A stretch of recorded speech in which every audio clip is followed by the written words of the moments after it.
대통령직 인수위원회가 정부 조직 개편을 새 정부 출범 이후로 미루기로 했습니다. 이에 따라 여성가족부 장관을 비롯한 내각 인선 역시 기존 정부 조직에 맞춰 발표될 예정입니다. 한덕수 국무총리 후보자의 재산이 10년 만에 40억 원에서 82억 원으로 2배나 늘어난 것으로 나타났습니다. 본인과 배우자의 예금 총액도 51억 원으로 2배 이상 증가하는 등 공직을 떠나 있던 10년 사이 재산 증식 과정이 인사청문회의 최대 쟁점이 될 것으로 보입니다. 코로나19 감소세가 이어지면서 어젯밤 9시 기준 신규 확진자는 19만 9,836명으로 집계돼 나흘째 20만 명대를 기록할 걸로 보입니다. 정부는 현재 일주일인 확진자 격리 기간을 단축할지 검토하고 있는데 전파 위험을 얼마나 감당할 수 있을지가 관건입니다. 러시아군의 부차 민간인 대학살에 대해서 우크라이나 젤렌스키 대통령은 러시아를 법정에 세워야 한다고 분노했습니다. 우크라이나가 강경 기조로 급선회한 가운데 WHO는 러시아의 화학무기 사용에 대비하고 있습니다. 노무현 재단 계좌를 추적했다고 허위 주장을 해 한동훈 검사장의 명예를 훼손한 혐의로 재판에 넘겨진 유시민 전 노무현 재단 이사장에게 검찰이 징역 1년을 구형했습니다. 유 전 이사장은 재판 직후 자신이 했던 발언은 명예훼손이 아니라고 거듭 혐의를 부인했습니다. 부산대에 이어서 고려대도 조국 전 법무부 장관 딸 조민 씨의 학부 입학 취소 결정을 내린 사실이 뒤늦게 알려졌습니다. 조 씨 측은 너무 가혹하고 부당한 결정이라며 법원에 무효 확인 소송을 제기했습니다. 시청자 여러분 안녕하십니까? 4월 8일 굿모닝 YTN 시작합니다. 대통령직 인수위원회가 부처 조직 개편 작업을 새 정부 출범 이후로 미루기로 했습니다. 폐지를 공약했던 여가부를 포함해 부처 장관 인선도 현재 조직에 맞춰 준비하고 있습니다. 김태민 기자입니다. 초미의 관심으로 꼽힌 정부 조직 개편은 일단 새 정부 출범 이후로 미뤄지게 됐습니다. 안철수 대통령직 인수위원장은 이 문제보다는 경제와 외교안보 등 당장 시급한 국정현안에 업무 역량을 집중하기로 했다고 설명했습니다. 인수위 기간 중 조급하게 결정해서 추진하기보다는 최근 국내외 경제 문제 그리고 외교 안보의 엄중한 상황을 고려해서 민생 안정과 외교 안보 등 당면 국정 현안에 집중하는 것이 바람직하다고 판단했습니다. 이에 따라 조만간 발표될 새 정부의 내각 인선은 기존 정부 조직을 기준으로 이뤄질 예정입니다. 윤석열 대통령 당선인이 줄곧 폐지 의사를 강조했던 여성가족부 역시 일단 장관 임명 절차를 밟기로 했습니다. 여가부 장관께서는 조직을 운영하면서 그 조직에서의 문제점이 무엇인지 그리고 좀 더 국민들을 위해서 나은 개편 방안이 있는 것인지 그것에 대해서 계획을 수립을 할 임무를 띠고 인수위 측은 향후 정부 조직 개편은 시기와 규모 면에서 모든 가능성을 열어두고 추진할 방침입니다.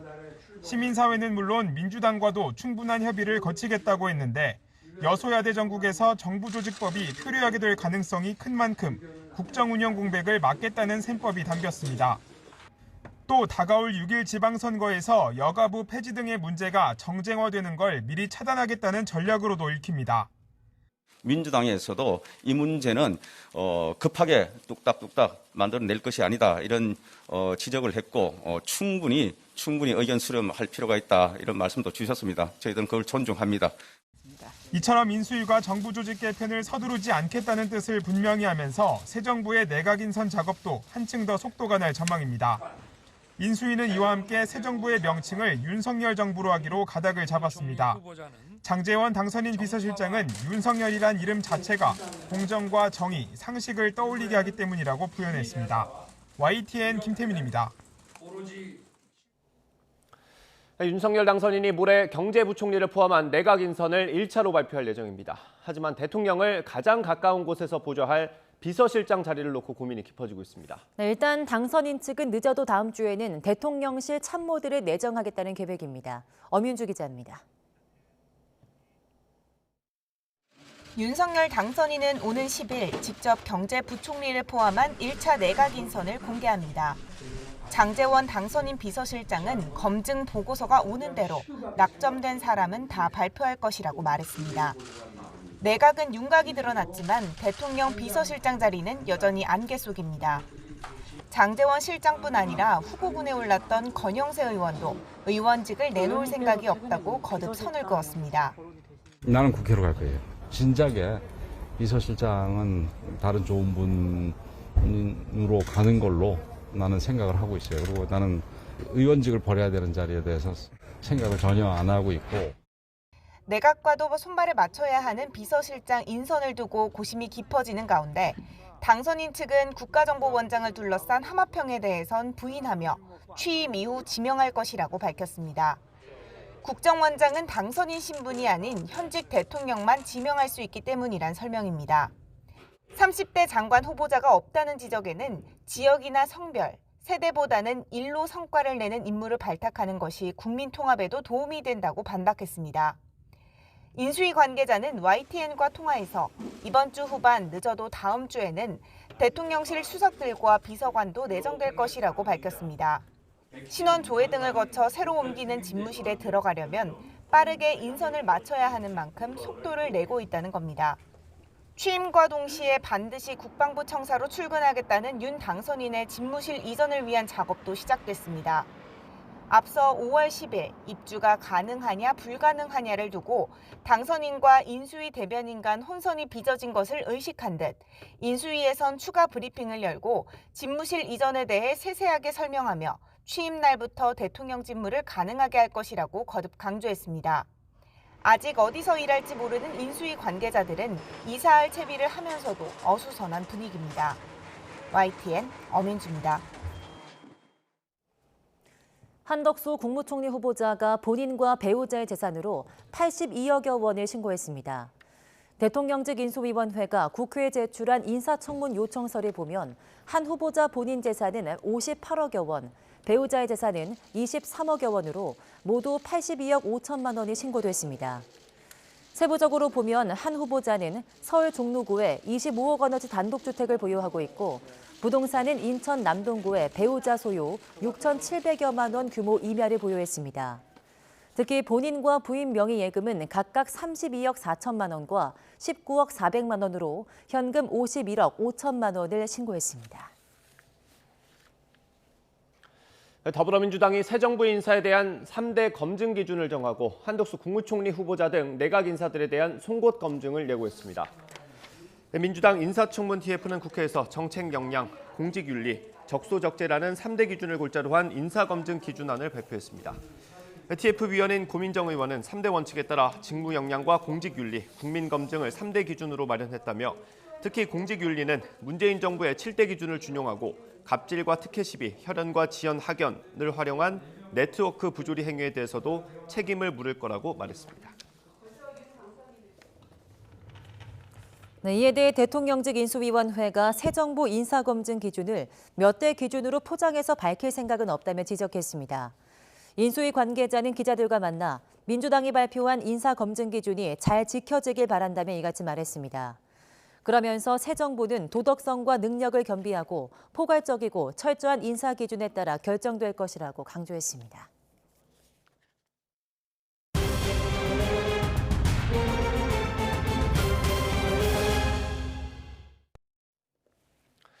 코로나19 하루 확진자가 사흘째 20만 명대로 집계되면서 감소세를 유지하고 있습니다. 정부는 오미크론 같은 변이에도 예방접종 효과가 지속된다면서 이미 감염됐던 사람에게도 3차 접종을 권고하는 걸 검토하고 있습니다. 기정훈 기자입니다. 코로나19 신규 확진자는 22만 4,820명. 하루 전보다 6만 1천여 명 줄었고 일주일 전에 비해 9만 5천여 명. 2주 전과 비교하면 17만 명 넘게 감소했습니다. 사흘째 20만 명대를 기록하며 이달 들어 계속 30만 명을 밑돌고 있습니다. 방역당국은 하루 평균 신규 확진자가 40만 명 수준이었던 3월 3주차를 정점으로 증가세가 꺾여서 3주째 억제되는 경향을 보이고 있다고 설명했습니다. 누적 확진자는 전체 인구의 28.6%인 1,477만여 명으로 조만간 1,500만 명을 넘을 것으로 예상됩니다. 사망자는 348명으로 이틀째 300명대고 위중증 환자는 1,116명으로 31일째 1,000명대를 이어가고 있습니다. 전국의 중환자 병상 가동률은 59.3%로 31일 만에 60% 아래로 떨어졌습니다. 정부는 위중증과 사망자 역시 감소 추세라고 보면서도 하반기 재유행을 대비해야 한다는 입장입니다. 대비책은 역시 백신 접종 확대. 스텔스 오미크론 등 변이가 유행해도 백신의 예방 효과가 지속되고 있다며 3차 접종을 또다시 강조했습니다. 특히 60세 이상의 고령층의 경우는 반드시 3차 접종을 받아주시기를 당부드립니다. 60세 이상의 경우 3차 접종자는 미접종자에 대해서 치명률이 10분의 1 수준입니다. 확진 이력자들에게도 백신 3차 접종을 권고하는 것을 검토하고 있다고 밝혔습니다. 나아가 고령층에 대한 4차 접종도 검토 중입니다. 미국이 50세 이상의 4차 접종을 허용했고 유럽이 80세 이상에게 4차 접종을 권고한 것에 주목하고 고령층의 중증화 예방을 위해 4차 접종이 필요한지 여부를 전문가 자문과 예방접종 전문위원회를 통해 결정하기로 했습니다. YTN 기정훈입니다. 정부가 코로나19 확진자의 격리 기간을 현행 7일에서 단축하는 방안을 검토하는 가운데 격리 단축으로 인한 전파 위험성을 감당할 수 있는지로 접근해야 한다고 방역당국이 밝혔습니다. 중앙방역대책본부는 현재 확진자 격리 기간은 검사한 날부터 7일인데 이 기준은 확진자의 증상이 나타난 뒤 7일이 지나면 다른 사람에게 전파할 감염력이 무시할 수준이라는 근거를 바탕으로 마련된 거라고 밝혔습니다. 박영준 방대본 역학조사팀장은 확진자의 격리 기간 7일이 지나면 감염 위험성이 매우 낮아지는 건 사실이지만 전파 가능성이 아예 없는 건 아니라면서 현실적 상황에서 7일로 하는 게 적정 수준으로 판단해 시행하고 있는 거라고 설명했습니다. 중국 상하이는 코로나19 확진자로 격리시설이 부족해지자 접촉자들을 수백 킬로미터 떨어진 다른 도시로 내보내는 특단의 대책이 나왔습니다. 하지만 하루 확진자가 2만 명 가까이 나오면서 봉쇄와 격리 위주의 방역이 어려움을 겪고 있습니다. 베이징에서 강성웅 특파원의 보도입니다. 상하이에 있는 세계 최대 규모의 국가회의 전람센터입니다. 전시장으로 쓰던 내부에 임시병상 4만 개를 설치하는 작업이 한창입니다. 코로나19 감염자가 급증하자 경증 환자를 치료하기 위해 초대형 임시병원을 만드는 겁니다. 150立方每小时就是能确保这个空间里每个人呼出的空气能实时的排出去。 상하이에서 수용되는 건 그나마 나은 편입니다. 밀접 접촉자들은 한밤중에 버스에 태워 인근 수백 킬로미터 떨어진 다른 도시로 보내고 있습니다. 중국은 상하이 인근 장수와 저장성의 숙박시설에 6만 개의 격리용 방을 확보했습니다. 此次江苏、浙江提供的隔离房源用于上海已确诊新冠肺炎阳性患者，包括无症状感染者的密接及次密接人员。 하지만 이런 노력도 곧 한계에 이를 가능성이 큽니다. 2만 명 정도의 감염자가 매일 발생하고 있기 때문입니다. 격리가 필요한 밀접 접촉자도 이미 13만 명이 넘어 계속 늘어나고 있습니다. 이런데도 중국 보건당국은 봉쇄 위주의 방역 방식을 고수하겠다고 재차 밝혔습니다. 결국 미국과 영국 등 각국 대사관은 과도한 방역 정책 때문에 자국 교민들이 고통을 겪고 있다면서 중국 당국에 항의를 하기에 이르렀습니다. 베이징에서 YTN 강성웅입니다. 낸시 펠로시 미국 하원 의장이 코로나19 확진 판정을 받아 타이완 방문 계획이 무산됐습니다. 펠로시 하원 의장 측 드루 해밀 대변인은 현지 시각 7일 트위터에 올린 글에서 펠로시 의장이 코로나19 검사에서 양성 반응으로 나왔다며 현재로서는 아무런 증상이 없다고 밝혔습니다. 네, 부산대 이어서 고려대도 조국 전 법무부 장관의 딸 조민 씨의 입학 취소 결정을 내린 사실이 뒤늦게 알려졌습니다. 조 씨 측은 너무 가혹하고 부당한 결정이라며 법원에 무효 확인 소송을 제기했습니다. 김대겸 기자입니다. 고려대학교가 조국 전 장관의 딸 조민 씨에 대해 입학 취소 결정을 내렸다고 밝혔습니다. 앞서 부산대가 조민 씨의 의학전문대학원 취소 결정을 발표한 지 불과 이틀 만입니다. 앞서 고려대는 지난해 8월 입학 취소 처리 심의위원회를 구성해 입시 전형 요소 가운데 하나인 조 씨의 학교생활 기록부를 살펴본 결과 법원이 허위 사실로 판단한 이력이 적혀 있다는 사실을 확인했습니다. 이에 따라 지난 2월 조 씨에 대한 입학 취소를 결정한 뒤 내부 결재를 거쳐 조 씨 본인에게도 입학 취소를 통보했습니다. 조 씨의 입학 취소 사실은 비공개 원칙에 따라 알려지지 않다가 교육부 질의에 답변하는 과정에서 파악돼 결정 한 달여 뒤에야 발표됐습니다. 오늘 저희도 알게 돼서 교육부에 이제 공문을 회신을 하면서 교육부에서 사실이 아닌 왜곡이 이제 발생되지 않도록 저희가 보내드릴. 조 씨 측은 고려대의 입학 취소 처분에 대해 무효 확인 소송을 제기하며 반발했습니다.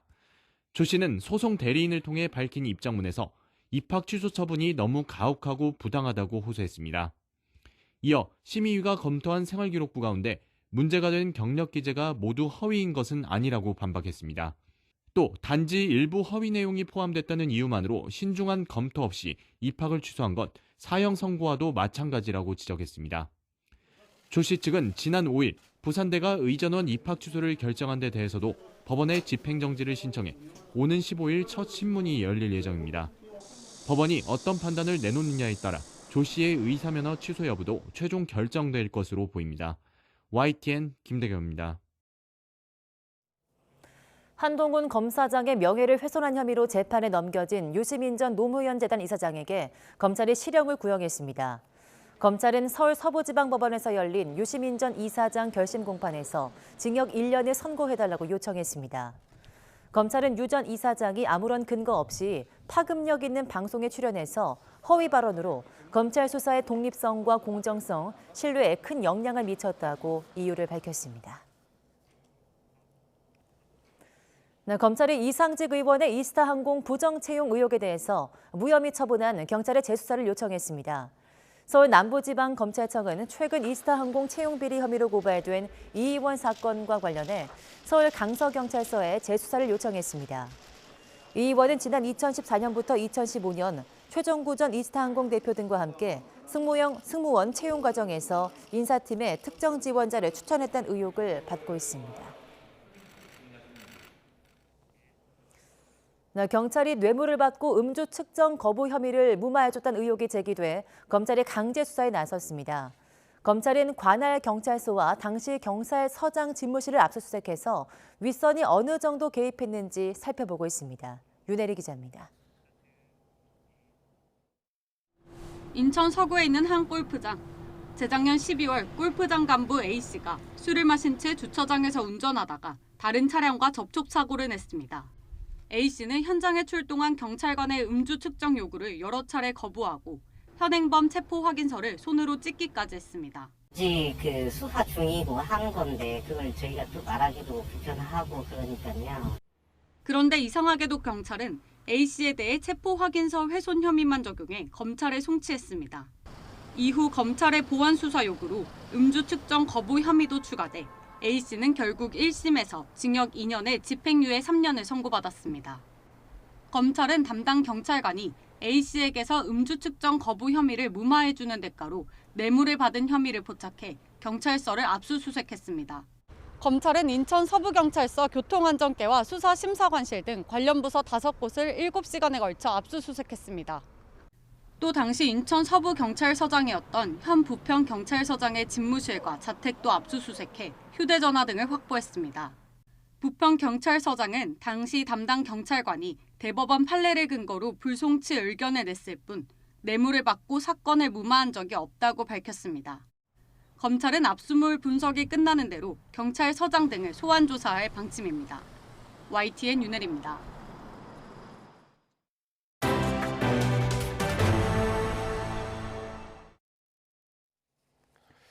우크라이나에서 민간인 학살을 저지른 러시아가 유엔 인권이사회에서 사실상 퇴출당했습니다. 유엔 총회는 현지 시각 7일 긴급 특별총회를 열어서 러시아의 유엔 인권이사회 이사국 자격을 정지하는 결의안을 찬성 93표, 반대 24표, 기권 58표로 가결했습니다. 표결에 불참하거나 기권한 나라를 제외한 유엔 회원국 가운데 3분의 2 이상이 결의안에 찬성함에 따라 러시아는 인권이사국 자격을 박탈당하게 됐습니다. 주요 7개국 G7은 현지 시각 7일 우크라이나에서 민간인을 상대로 잔혹 행위를 벌인 러시아를 상대로 새로운 경제 제재를 부과하기로 했습니다.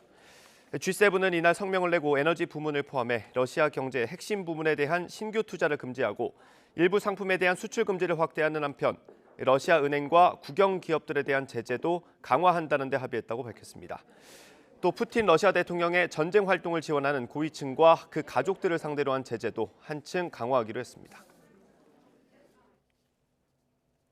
러시아 외무부가 현지 시각 7일 호주와 뉴질랜드 정부 및 의회 인사 등에 대해 대규모로 입국 금지 제재를 가했습니다. 외무부는 성명을 통해 호주가 러시아 고위 지도부와 의원들 대부분을 건드리는 제재를 가한 데 대한 대응으로 7일부터 러시아 입국이 금지되는 스톱 리스트에 호주 국가안보위원회와 상하원, 지역의회 성원들을 포함했다고 밝혔습니다. 그러면서 스콧 모리스 총리를 비롯한 228명의 제재 대상자를 열거했습니다. 외무부는 또 별도 성명에서 뉴질랜드 정부의 유례없는 제재 도입과 관련 상호주의에 근거해 7일부터 러시아 블랙리스트에 뉴질랜드 정부와 의회 인사들이 포함됐다면서 저신다 아던 총리를 비롯한 130명의 제재 대상자 명단을 덧붙였습니다. 러시아의 민간인 대학살이 전쟁 상황을 더 악화시키고 있습니다. 우크라이나가 강경 기조로 급선회한 가운데 WHO는 러시아의 화학무기 사용에 대비하고 있습니다. 보도에 이상순 기자입니다. 러시아군의 부차 대학살이 악순환의 도미노 효과를 일으키고 있습니다. 젤렌스키 우크라이나 대통령은 러시아를 법정에 세워야 한다고 분노했습니다. Ми можемо раз і назавжди навчити і Росії, і будь-яких інших потенційних агресорів, що той, хто обирає війну, завжди програє той. 부차 대학살 이후 우크라이나의 강경 기조는 새 평화 협상안에 그대로 반영된 것으로 보입니다. 러시아에 따르면 크림반도와 돈바스의 친러 분리주의 지역에 대한 주권 유보가 빠졌고 러시아의 동의가 없어도 우크라이나에서 외국 군대가 참여하는 군사훈련이 가능하다는 내용입니다. 러시아는 우크라이나가 지난달 말 이스탄불 합의를 번복했다며 수용할 수 없다고 밝혔습니다. Видим в этом проявление того факта, что киевский режим контролируется Вашингтоном и его союзниками, которые толкают президента Зеленского на продолжение боевых действий. 전쟁이 장기화하는데 협상조차 뜻대로 되지 않으면 러시아는 극단적 선택을 할 수도 있습니다. 핵에 버금가는 위협이 화학전인데 WHO는 이미 비상계획 마련에 착수했습니다. WHO is considering all scenarios and making contingencies for different situations that could afflict the people of Ukraine, from the continued treatment of mass casualties to chemical assaults. 하지만 두 나라의 협상 테이블을 내준 터키의 외교장관은 평화 협상을 계속 중지하겠다고 밝혔습니다. 부차 대학살 등이 협상의 그림자를 드리웠지만 두 나라 모두 추가 협상에 긍정적이라는 것입니다. YTN 이상순입니다. 휠체어를 탄 장애인이 지하철역 에스컬레이터에서 굴러떨어져 숨지는 사고가 일어났습니다. 엘리베이터가 있는데도 에스컬레이터를 타다가 사고를 당한 건데요. 차단봉이 설치되지 않아서 사고를 막지 못했다는 지적도 나오고 있습니다. 이준엽 기자입니다. 과학수사조끼를 입은 현장 감식 요원들이 사진을 찍고 현장을 둘러봅니다. 접근하지 못하도록 출입 금지 테이프를 둘러놨습니다. 낮 12시 50분쯤 전동 휠체어를 이용하는 50대 남성 장애인 A씨가 서울 지하철 양천 향교역에서 에스컬레이터를 탔다가 굴러 떨어졌습니다. 남성은 40m 떨어진 곳에 엘리베이터를 두고 에스컬레이터를 사용했고 뒤로 넘어지며 사고를 당했습니다. 계단을 내려오던 이용객 신고를 출동한 구급대원이 A씨를 병원으로 이송했지만 숨졌습니다. 경찰은 당시 A씨가 지하철 승객들이 모두 빠져나갈 때까지 기다렸고 엘리베이터가 정상 가동됐는데도 에스컬레이터를 탄 것으로 파악됐다고 설명했습니다. 에스컬레이터의 사고 예방을 위해 휠체어 탑승을 막는 중앙 차단봉은 없었습니다. 법에는 쇼핑카트나 수화물 카트를 가져갈 것으로 예측될 경우에만 에스컬레이터 진입 방지대를 설치하게 돼 있어 의무 규정으로 보기 어려운 상황입니다. 비장애인이었다면 당하지 않았을 사고로 또 한 명의 장애인이 사망하면서 매일 이동권 시위를 벌여온 장애인 단체는 허술한 안전 규정을 거듭 비판했습니다. 특히 전동 휠체어 탄 장애인이 위험하다는 것은 이미 판정이 된 상황입니다. 그런데 그것을 아직도 권고 사항으로 두고 그리고 그 권고를 안 지킨 상황에서 떨어졌다는 것은 경찰은 CCTV나 관계인 조사를 통해 A씨가 에스컬레이터를 이용하게 된 경위와 안전관리에 대한 업무상 과실 여부 등을 확인할 방침입니다. YTN 이준엽입니다. 네, 대전의 한 지역 신협 직원들이 한 임원급 간부에게 직장 내 괴롭힘과 성희롱을 당했다고 신고했습니다. 해당 간부에게는 감봉 3개월의 징계가 내려졌는데요. 고용노동부는 신협 측의 피해 조사와 조치가 미흡하다고 판단해서 특별 근로감독에 착수했습니다. 이상곤 기자입니다.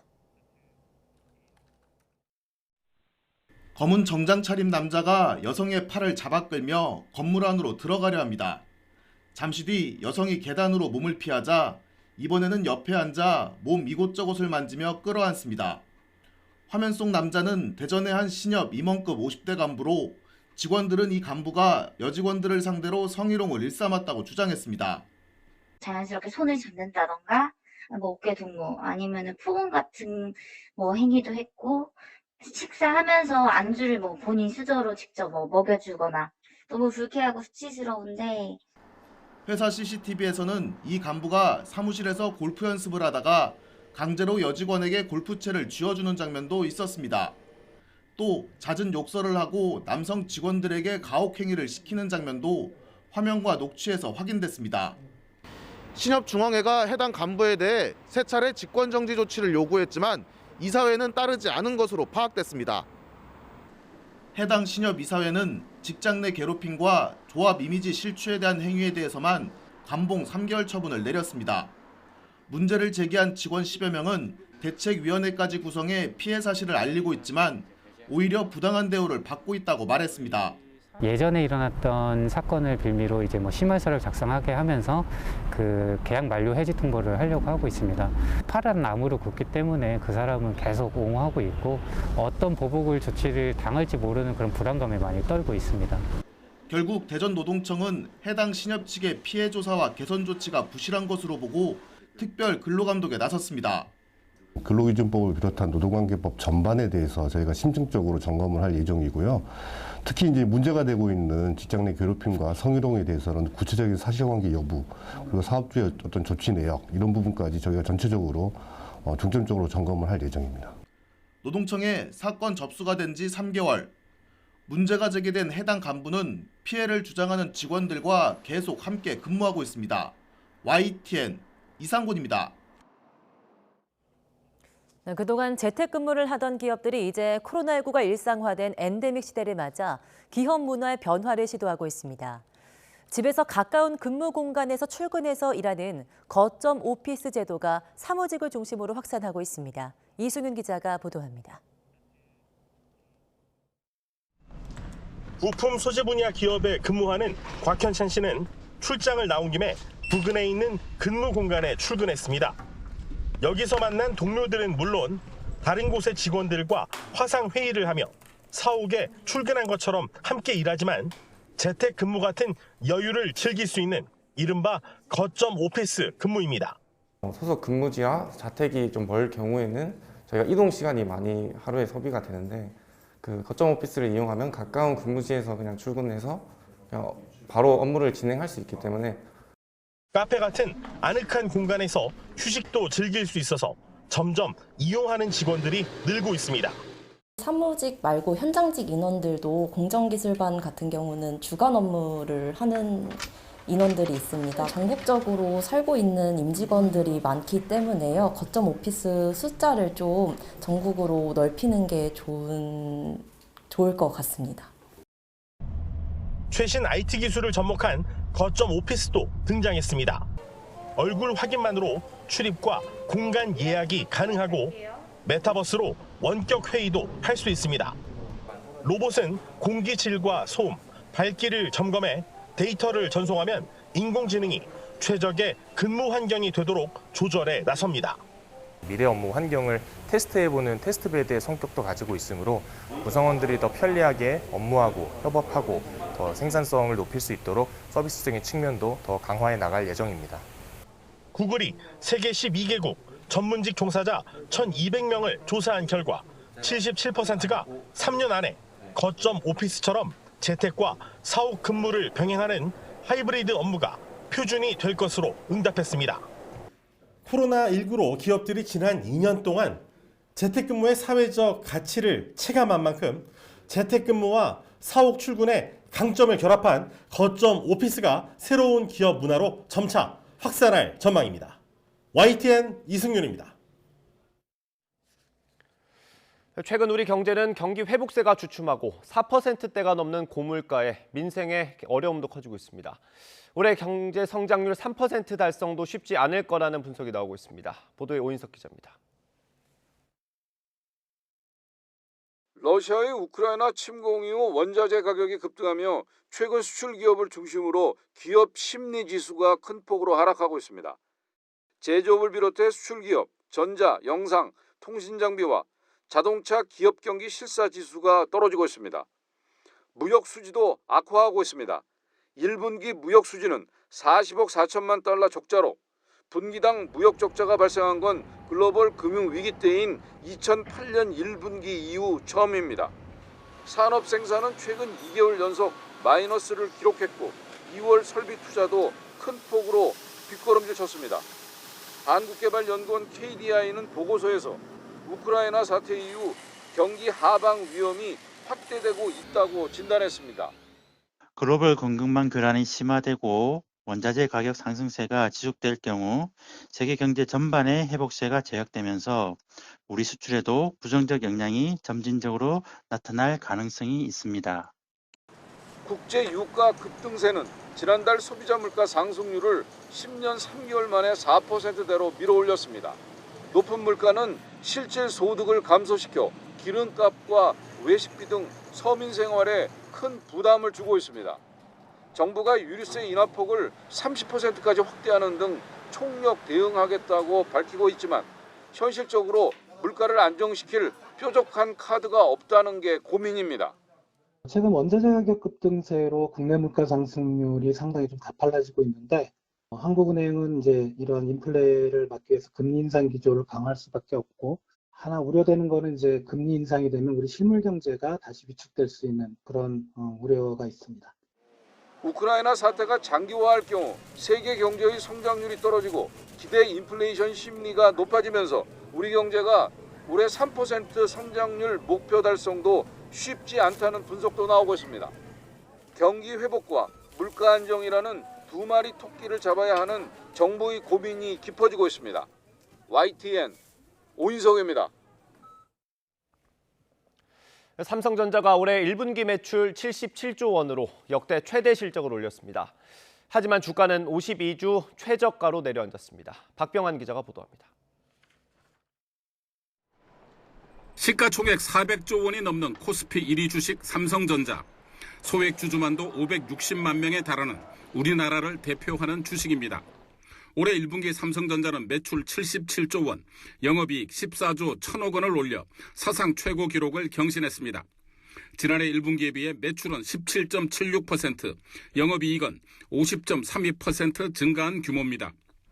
코로나19 장기화와 우크라이나 사태에 따른 원자재값 인상, 글로벌 공급망 위기 등 대내외 악재에도 역대급 실적을 거둔 것입니다. 삼성전자는 지난해 3분기 73조 9천억 원의 매출을 올리며 분기 매출 첫 70조 원을 돌파한 뒤 4분기에 76조 5천억 원을 기록한 데 이어 또다시 최고치를 경신한 것입니다. 하지만 이런 호재 속에서도 삼성전자 주가는 전날보다 500원이나 하락한 6만 8천 원에 마감해 소액 주주들을 애타게 했습니다. 지난달 7만 원대를 간신히 유지하던 삼성전자 주가는 지난 3월 30일 6만 9,900원으로 내려앉은 후 이제 6만 8천 원 선도 위협받고 있습니다. 중국의 노코로나 정책으로 인해서 방역이 경제 봉쇄들이 강화되는 점, 이런 점들은 삼성전자를 포함해서 중국의 핸드폰 판매를 둔화시키는 요인이고, 이런 점들은 아무래도 삼성전자 반도체 실적에도 좀 부정적으로 작용한다라고 보여집니다. 하지만 증권 분석가들은 올해 연말 삼성전자 주가에 대해 10만 원 선을 제시하며 긍정적 전망을 내놓고 있습니다. 증권가에서는 삼성전자가 올해 매출 318조 7천억 원, 영업이익 63조 9천억 원을 기록해 사상 최대 실적을 달성할 것으로 전망했습니다. YTN 박병헌입니다. 최근 쌍용자동차 인수에 참여하겠다고 밝힌 기업의 주가가 널뛰게 하면서 금융감독원이 집중 감시와 심사를 예고했습니다. 정원보 금감원장은 임원회의에서 최근 상장기업 인수를 통한 구조조정 과정에서 자본시장을 악용해 시장의 신뢰성이 떨어지고 투자자의 피해가 우려되는 상황이 발생하고 있다고 말했습니다. 이어 특정 테마주 신속 대응과 같은 차원에서 한국거래소 등과 체계적으로 협력하고 금감원 내부에서도 긴밀한 공조로 조사 역량을 집중하라고 지시했습니다.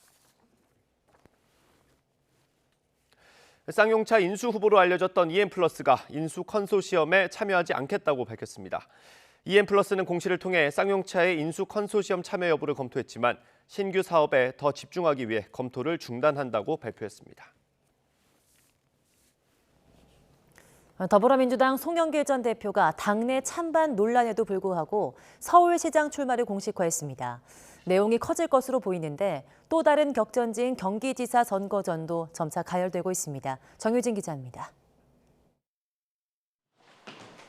대선 패배에 대한 책임을 지고 물러났던 송영길 전 대표가 더불어민주당 서울시장 경선 후보로 등록했습니다. 송 전 대표는 자신이 지방선거에 마중물이 되겠다는 명분을 내세웠지만 당내 반발은 불가피해 보입니다. 출마 공식화 전부터 송탐대실이라는 비판이 나왔고 결국은 대선에서 패배한 민주당의 태도와 자세, 신뢰 문제까지도 연결이 되기 때문에 오히려 타격이 더 클 수밖에 없는 것이라고 봅니다. 그래서 이건 진짜 송탐대실이에요, 송탐대실. 송 전 대표는 주위의 충정을 이해해달라고 호소했습니다.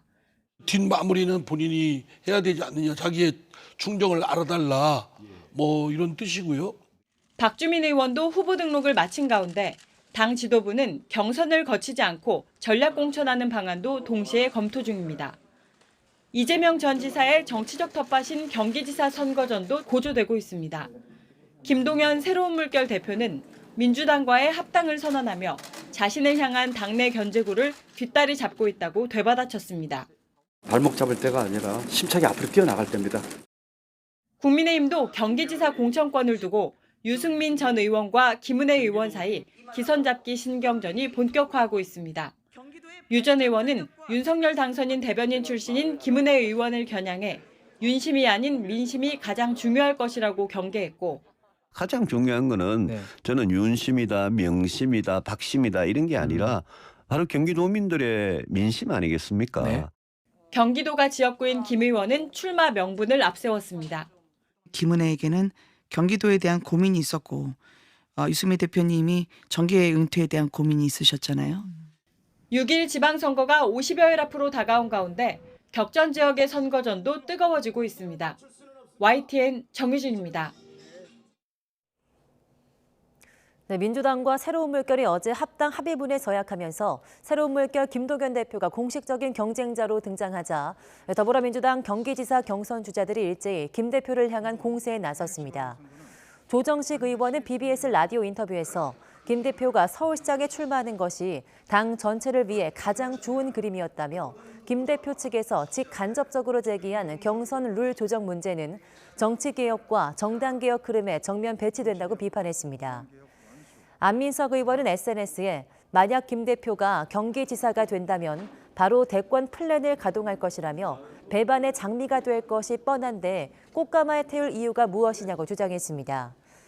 염태영 전 수원시장 측도 논평을 내고 요란한 합당 서약식을 보니 정치 교체는 사라지고 합당 세리머니, 사진 찍기만 남았다며 주객이 전도된 느낌을 지울 수 없어 유감이라고 밝혔습니다. 네, 여소야대 전국에서 협치를 끌어내야 하는 국민의힘의 차기 원내대표가 오늘 선출됩니다. 권성동, 조혜진 의원 간 양자 대결로 치러지는 선거 결과는 오늘 오전 10시 국회 본관에서 열리는 국민의힘 의원총회에서 확정됩니다. 강원 지역 4선의 권성동 의원은 윤석열 당선인의 핵심 측근이고 경남 지역 3선의 조혜진 의원은 이른바 비핵관으로 불리는 만큼 윤핵관 대 비핵관의 대결이란 평가도 나오고 있습니다. 네, 국민의힘이 오는 6월 지방선거 공천을 신청한 광역단체장 후보에 대한 면접을 오늘부터 이틀 동안 진행합니다. 대상은 전국 17개 시도 단체장 후보 공모에 참여한 62명입니다. 서울에선 오세훈 시장 등 3명이, 부산에선 박형준 시장 혼자 출사표를 던졌고 대구에선 홍준표 의원, 김재원 전 최고위원 등 8명이 도전장을 내 가장 높은 경쟁률을 기록했습니다. 최대 격전지인 경기지사 선거에는 김은혜 의원, 유승민 전 의원 등이 공천을 신청했습니다. 오늘도 완연한 봄 날씨가 이어지면서 바깥 활동하기 참 좋겠습니다. 현재 서울 기온은 5.6도로 예년 기온을 다소 밑돌면서 약간 쌀쌀하게 느껴지고 있는데요. 한낮에는 20도까지 기온이 크게 오르면서 포근함을 넘어 따뜻하겠습니다. 다만 일교차가 15도 안팎으로 크게 벌어질 것으로 보이니까요. 입고 벗을 수 있는 외투로 체온 조절 잘해주시기 바랍니다. 오늘도 전국적으로 맑은 하늘이 함께하겠습니다. 공기도 깨끗해서 미세먼지 걱정도 없겠는데요. 다만 맑은 날씨 속에 때이른 고온 현상이 나타나면서 대기는 점점 더 메말라 가겠습니다. 서울 등 내륙 곳곳에는 여전히 건조특보가 내려져 있고요. 또 산불 위기경보 경계 단계가 발령 중입니다. 특히 동해안 지역은 일요일까지 양간지풍이 불면서 대형 화재가 발생할 위험이 무척 큽니다. 산불 등 화재 발생하지 않도록 각별히 유의하시기 바랍니다. 현재 기온 살펴보겠습니다. 서울 5.6도, 대전 4도, 광주는 6.1도를 보이고 있습니다. 오늘 낮 기온은 어제보다 2에서 5도가량 높겠습니다. 서울 20도, 대전과 대구 23도, 광주는 24도까지 오르면서 따뜻하겠습니다. 토요일인 내일은 새벽부터 아침 사이 수도권과 충청 북부에 5mm 미만의 비가 조금 내리겠지만 양이 적어 대기의 건조함을 해소하지는 못하겠습니다. 또 낮부터는 다시 맑은 날씨를 회복하면서 고온 현상이 이어질 전망입니다.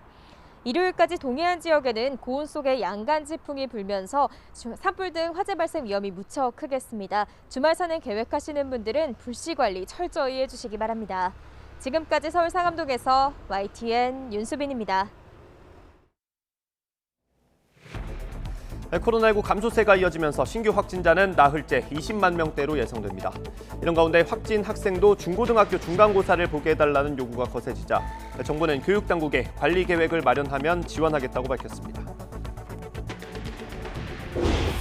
한덕수 국무총리 후보자의 재산이 10년 만에 40억 원에서 82억 원으로 2배나 늘어난 것으로 나타났습니다.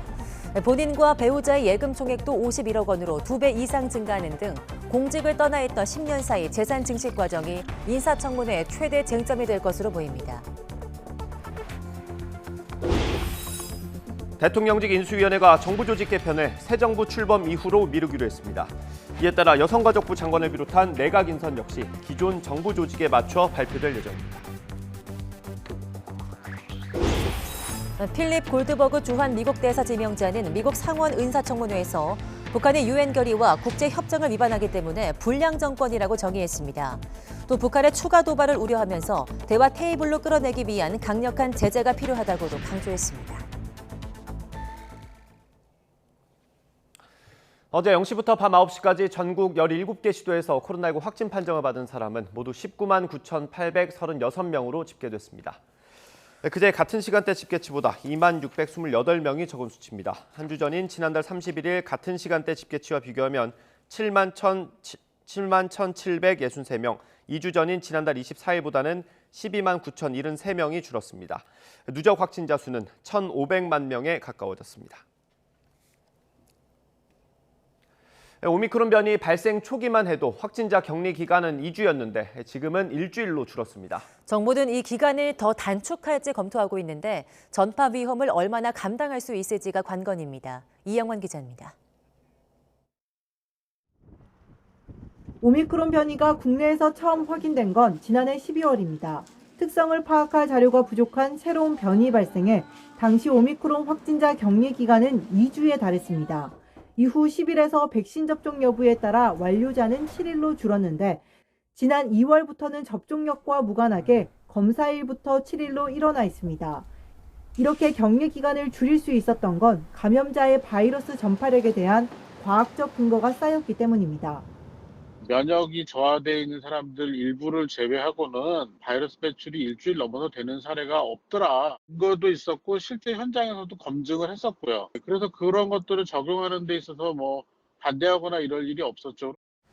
최대 8일, 대부분 7일 내인 바이러스 배출 기간은 달라진 게 없지만 정부는 현행 격리 기간 단축을 검토하고 있습니다.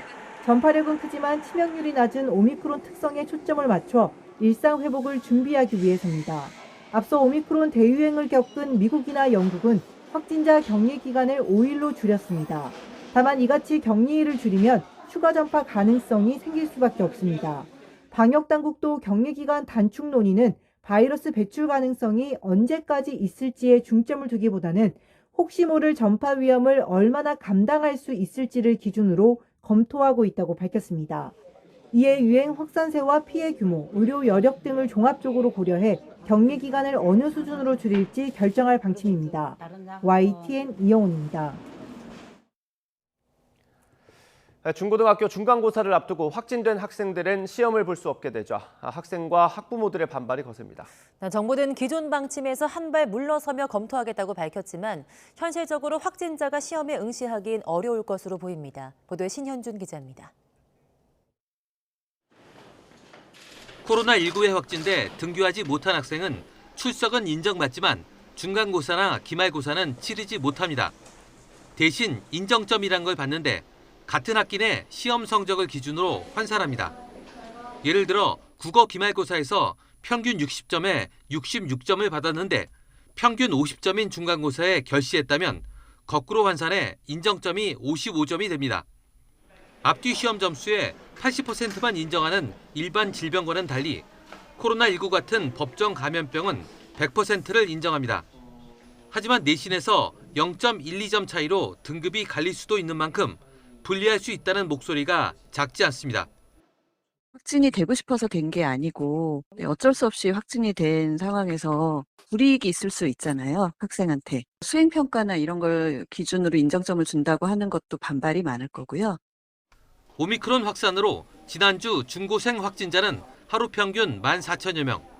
시험이 시작되는 이달 하순엔 확진자가 준다지만 일주일 격리를 고려하면 수만 명이 중간고사를 포기해야 합니다.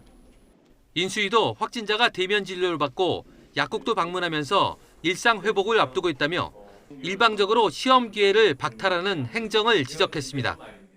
학생들 중간고사 응시 기회를 박탈하는 것이 아니라 마스크를 착용하고 별도 공간에서 시험을 보도록 할 수는 없는지. 보건당국은 교육당국이 시험 관리 계획을 마련하면 지원하겠다고 했고 교육부도 방역 지침이 바뀌면 검토하겠다며 한 발 물러섰습니다. 학교 현장에선 확진 학생 관리에 어려움을 호소하는 가운데 지침이 바뀐다 해도 또 한 번 혼란은 불가피해 보입니다. YTN 신현주입니다. 지난 2012년 공직에서 물러난 한덕수 국무총리 후보자의 재산이 10년 만에 2배나 늘어난 걸로 나타났습니다. 전체 재산 가운데 절반을 넘게 차지하는 예금은 그 사이 26억 원이 불었습니다. 공직을 떠나 있던 기간 동안 재산 증식 과정이 인사청문회 최대 쟁점이 될 걸로 보입니다. 조성호 기자의 보도입니다. 윤석열 당선인이 국회로 보낸 인사청문 요청안에 나타난 한덕수 국무총리 후보자의 재산은 모두 82억여 원 상당입니다. 본인과 배우자의 은행 예금이 51억여 원, 지난해 100억 원가량의 매물로 내놓았다는 서울 종로구 단독주택은 25억여 원으로 신고했습니다. 한 후보자를 둘러싼 의혹들도 주로 재산 문제입니다. 1989년부터 1999년까지 미국 통신 대기업과 다국적 정유회사의 자회사에 자택을 임대했는데 상공부 국장부터 외교부 통상교섭본부장까지 통상 분야 고위직을 잇따라 지낸 시기라 주택 임대를 놓고 이해충돌 의혹이 제기됐습니다. 전관 예우 의혹도 있습니다. 김현장에서 4년 동안 18억 원에 이르는 거액 고문료를 받은 것에 더해 S51 사회이사로 최근 1년 동안 8천만 원 넘는 급여를 받은 사실도 알려졌습니다. 한 후보자는 부동산과 관련해선 중개업소의 일임에 거래했고 세금도 투명하게 냈다고 해명했습니다. 고액 보수 논란은 인사청문회에서 상세하게 설명하겠다는 입장입니다. 저희가 그 자료를 잘 만들어서 제출하는 데 집중할 예정입니다. 아무런 그러니까 거기서 논의를 하시자고요. 반면 인사청문 TF까지 꾸린 민주당은 한 후보자를 상한 귤에 비유하면서 단단히 벼르고 있습니다.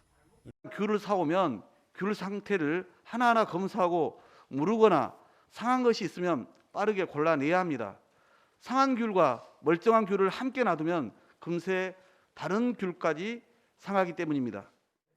직무 역량과 공직윤리, 국민검증 등 3대 검증 기준을 세우고 공직윤리는 문재인 정부에서 세운 7대 기준을 적용하고 갑질과 특혜 시비 여부 등도 따지겠다면서 인수위도 검증 기준을 제시하라고 요구했습니다. 이에 대해 인수위 관계자는 철저하고 종합적으로 검증하겠다면서도 민주당처럼 포장된 기준을 밝힐 생각은 없다고 전했습니다. 국민의힘은 민생 현안이 산적했는데 민주당이 새 정부 내각 구성과 국정 운영을 발목 잡는다고 맞섰습니다. 민주당의 발목 잡기 행태가 지금 노골화되고 있습니다. 과도한 신상 틀기와 흠집내기 식의 그러한 구태적인 국회 인사청문회를 또다시 되풀이하겠다는 것입니다. 치열한 검증 공방이 예상되지만 문재인 정부조차 스스로 내세운 7대 기준에 못 미치는 인선이 많았다는 점에서 민주당이 내로남불이란 비판을 어떻게 피해갈지도 지켜볼 대목입니다. YTN 조성호입니다. 윤석열 당선인의 일기 내각이 현행 정부의 조직체계 안에서 꾸려집니다. 안철수 대통령직 인수위원장은 어제 기자회견에서 인수위 기간에 조급하게 결정하기보단 민생과 외교 안보 등 국정 현안이 우선이라면서 조직 개편은 심도 있게 추진하겠다고 말했습니다. 존폐 위기인 여성가족부에 대해 안 위원장은 이번에 장관 후보자를 발표한다면서 조직을 운영하면서 문제점을 찾고 개편 방안을 수립할 거라고 밝혔습니다. 다음 달 10일 출범하는 새 정부의 명칭은 윤석열 정부가 될 걸로 보입니다. 장제원 당선인 비서실장은 기자들과 만나 윤석열이라는 이름이 공정과 상식, 정의를 떠올리게 한다면서 당선인의 이름보다 명확하게 새 정부의 방향을 설명할 단어가 있을까 싶다고 말했습니다. 장 비서실장은 확정된 건 아니라면서도 많은 인수위원이 윤석열 정부의 뜻을 함께 한다고 설명했습니다. 대통령 집무실 이전에 따라 국방부가 오늘부터 본격적인 청사 이전 작업을 시작합니다. 일단 대통령 취임일인 다음 달 10일 전에는 청사를 모두 비우고 14일까지는 모든 작업을 완료할 계획입니다. 신준명 기자입니다. 국방부 본관 1층, 사무실 문 앞마다 커다란 포대 자루가 나와 있습니다. 직원들은 너나 할 것 없이 포대를 카트에 실어 건물 밖으로 옮깁니다. 대통령 집무실을 맞이하게 된 국방부가 이사를 준비하는 모습입니다. 국방부는 이삿짐을 줄이기 위해 이렇게 파쇄 차량을 불러서 불필요한 서류 등을 파쇄하고 있습니다. 국방부는 임시국무회의에서 대통령 집무실 이전 비용 360억 원이 승인된 지 하루 만에 이사업체와 계약을 체결했습니다. 통신 네트워크 설치 비용이 좀 들어갈 걸로 보이고요. 그다음에 순수하게 이전 비용이 들어갈 수 있고 일부 시설 보수 같은 게 필요하지 않겠습니까? 국방부 이전 비용은 118억 원으로 이사비 30억 원, 네트워크 구축 비용 55억 원, 시설 보수비 33억 원입니다. 국방부의 계획에 따라 이전 작업은 5차례에 걸쳐 진행돼 다음 달 14일에 완료될 예정입니다. 국방부 2층부터 4층까지의 장차관실과 기획조정실 등 핵심 지휘부서는 상반기 한미합동훈련이 끝나는 이번 달 28일까지 잔류하게 되면서 가장 늦게 이전 작업에 들어갑니다. 이전 완료 예상 날짜가 윤석열 당선인의 대통령 취임식 날짜인 5월 10일보다 나흘 늦어 윤 당선인이 취임식 당일 집무실에서 업무를 볼 수 없는 것 아니냐는 지적이 나왔지만 청사를 비우는 작업이 10일 이전에 먼저 진행되기 때문에 윤 당선인의 집무실이 국방부 청사에 들어오는 데에는 영향이 없을 것으로 전해졌습니다. YTN 신준명입니다.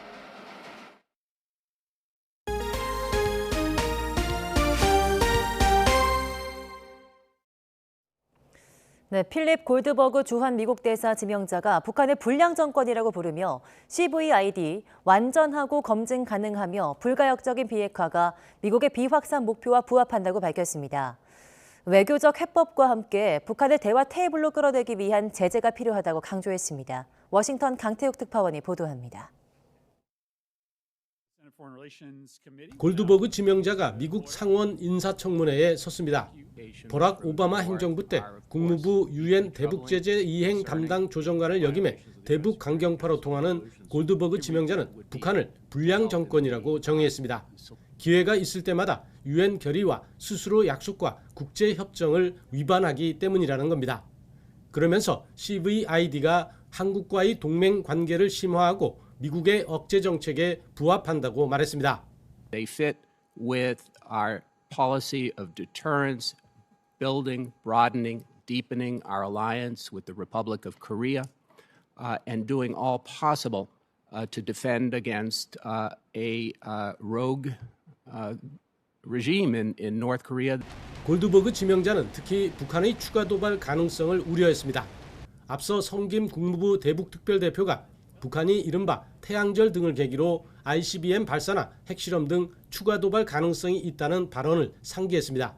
그러면서 북한의 추가 도발을 좌절시키고 대화 테이블에 끌어내기 위해서는 강력한 제재 이행이 필요하다고 강조했습니다. And working together to thwart these threats from North Korea when sanctions are available and enforceable to also continue with very strong implementation. 다만 폐쇄 경제라는 북한의 특성에다 중국과 러시아의 비협조로 허점이 있다고 평가했습니다. 과거에도 중국의 은행과 무역 등을 이용해 제재를 회피했다는 겁니다. 그런 만큼 제재 이행뿐만 아니라 협상을 진전시키기 위해서 중국의 역할이 중요하다고 말했습니다. 골드버그 지명자는 한일 관계에 대해서도 언급했는데 북한 문제뿐만 아니라 영내 다른 문제와 관련해서도 협력해야 하는 만큼 관계 개선이 필요하다고 말했습니다. 워싱턴에서 YTN 강태욱입니다. 통일부는 미국 측이 북한이 오는 15일 김일성 생일 110주년을 계기로 핵실험이나 대륙간 탄도미사일, ICBM 등 추가 도발 가능성을 경고한 데 대해서 관련 동향을 면밀히 감시하고 있다고 밝혔습니다. 통일부 관계자는 북한의 핵실험 재개 동향이 추가로 포착됐냐는 질문에 이같이 답하며 긴밀한 한미공조를 바탕으로 모든 가능성에 대해 확고한 대비 태세를 갖추고 있다고 말했습니다. 일본이 신형 패트리엇 미사일을 도입해서 북한의 미사일 위협에 대응하고 있다고 밝혔습니다. 일본 항공자위대는 북한의 미사일 위협에 어떻게 대응할 계획이냐는 언론 질의에 북한이 극도로 빠른 속도로 탄도미사일 개발을 진행함에 따라 일본은 이지스 구축함을 개량 증대하고 신형 패트리엇 미사일을 도입해 미사일 방어 체계를 강화하고 있다고 밝혔습니다. 네, 고려대학교가 한동훈 검사장의 명예를 훼손한 혐의로 재판에 넘겨진 유시민 전 노무현재단 이사장에게 검찰이 징역 1년을 구형했습니다. 유 전 이사장은 자신이 했던 발언은 명예훼손이 아니라고 거듭 혐의를 부인했습니다. 한 검사장이 채널A 사건에서 무혐의 처분을 받은 데 대해선 조사가 제대로 이뤄지지 않았다고 주장했습니다. 직접 들어보겠습니다. 제가 한동훈 검사의 비판한 것이 명예훼손이라는 거지, 한동훈 검사가 여기 증인으로 나와서 소환 조사를 한 번도 안 받았다고 얘기했어요. 자기 입으로. 그러니까 한동훈 검사를 조사하지 않았어요, 검찰에서. 네, 고려대학교가 조국 전 장관의 딸 조민 씨의 입학 허가를 취소한 사실이 뒤늦게 알려졌습니다. 고려대학교는 지난 2월 22일 입학 취소 처리 심의위원회를 열어서 고등교육법 규정과 2010학년도 모집 요강에 따라 조민 씨의 입학을 취소하는 것으로 심의 의결했습니다. 네, 이에 대해 조민 씨가 고려대를 상대로 소송을 제기했습니다. 조민 씨는 소송 대리인을 통해 고려대 입학 취소 처분에 대한 무효 확인 소송을 서울 북부지방법원에 제기했다고 밝혔습니다. 조 씨 측은 어머니 정경심 교수의 형사재판에서 문제가 된 체험활동 확인서 등은 고려대 입시에 제출되지 않았고 활동 내용이 요약된 생활기록부만 제출했다고 주장했습니다. 이어 생활기록부가 입시 당락에 미친 영향이 판명되지 않았는데도 이를 근거로 입학을 취소하는 건 가혹하고 부당한 처분이라고 밝혔습니다. 자신의 평생 작품을 대기업에 도둑맞았던 한 프로그램 개발자가 5년 동안의 법정 다툼 끝에 어렵게 유죄 판결을 받아냈습니다. 그런데 벌금이 고작 책임자는 1,000만 원, 법인은 500만 원이었습니다.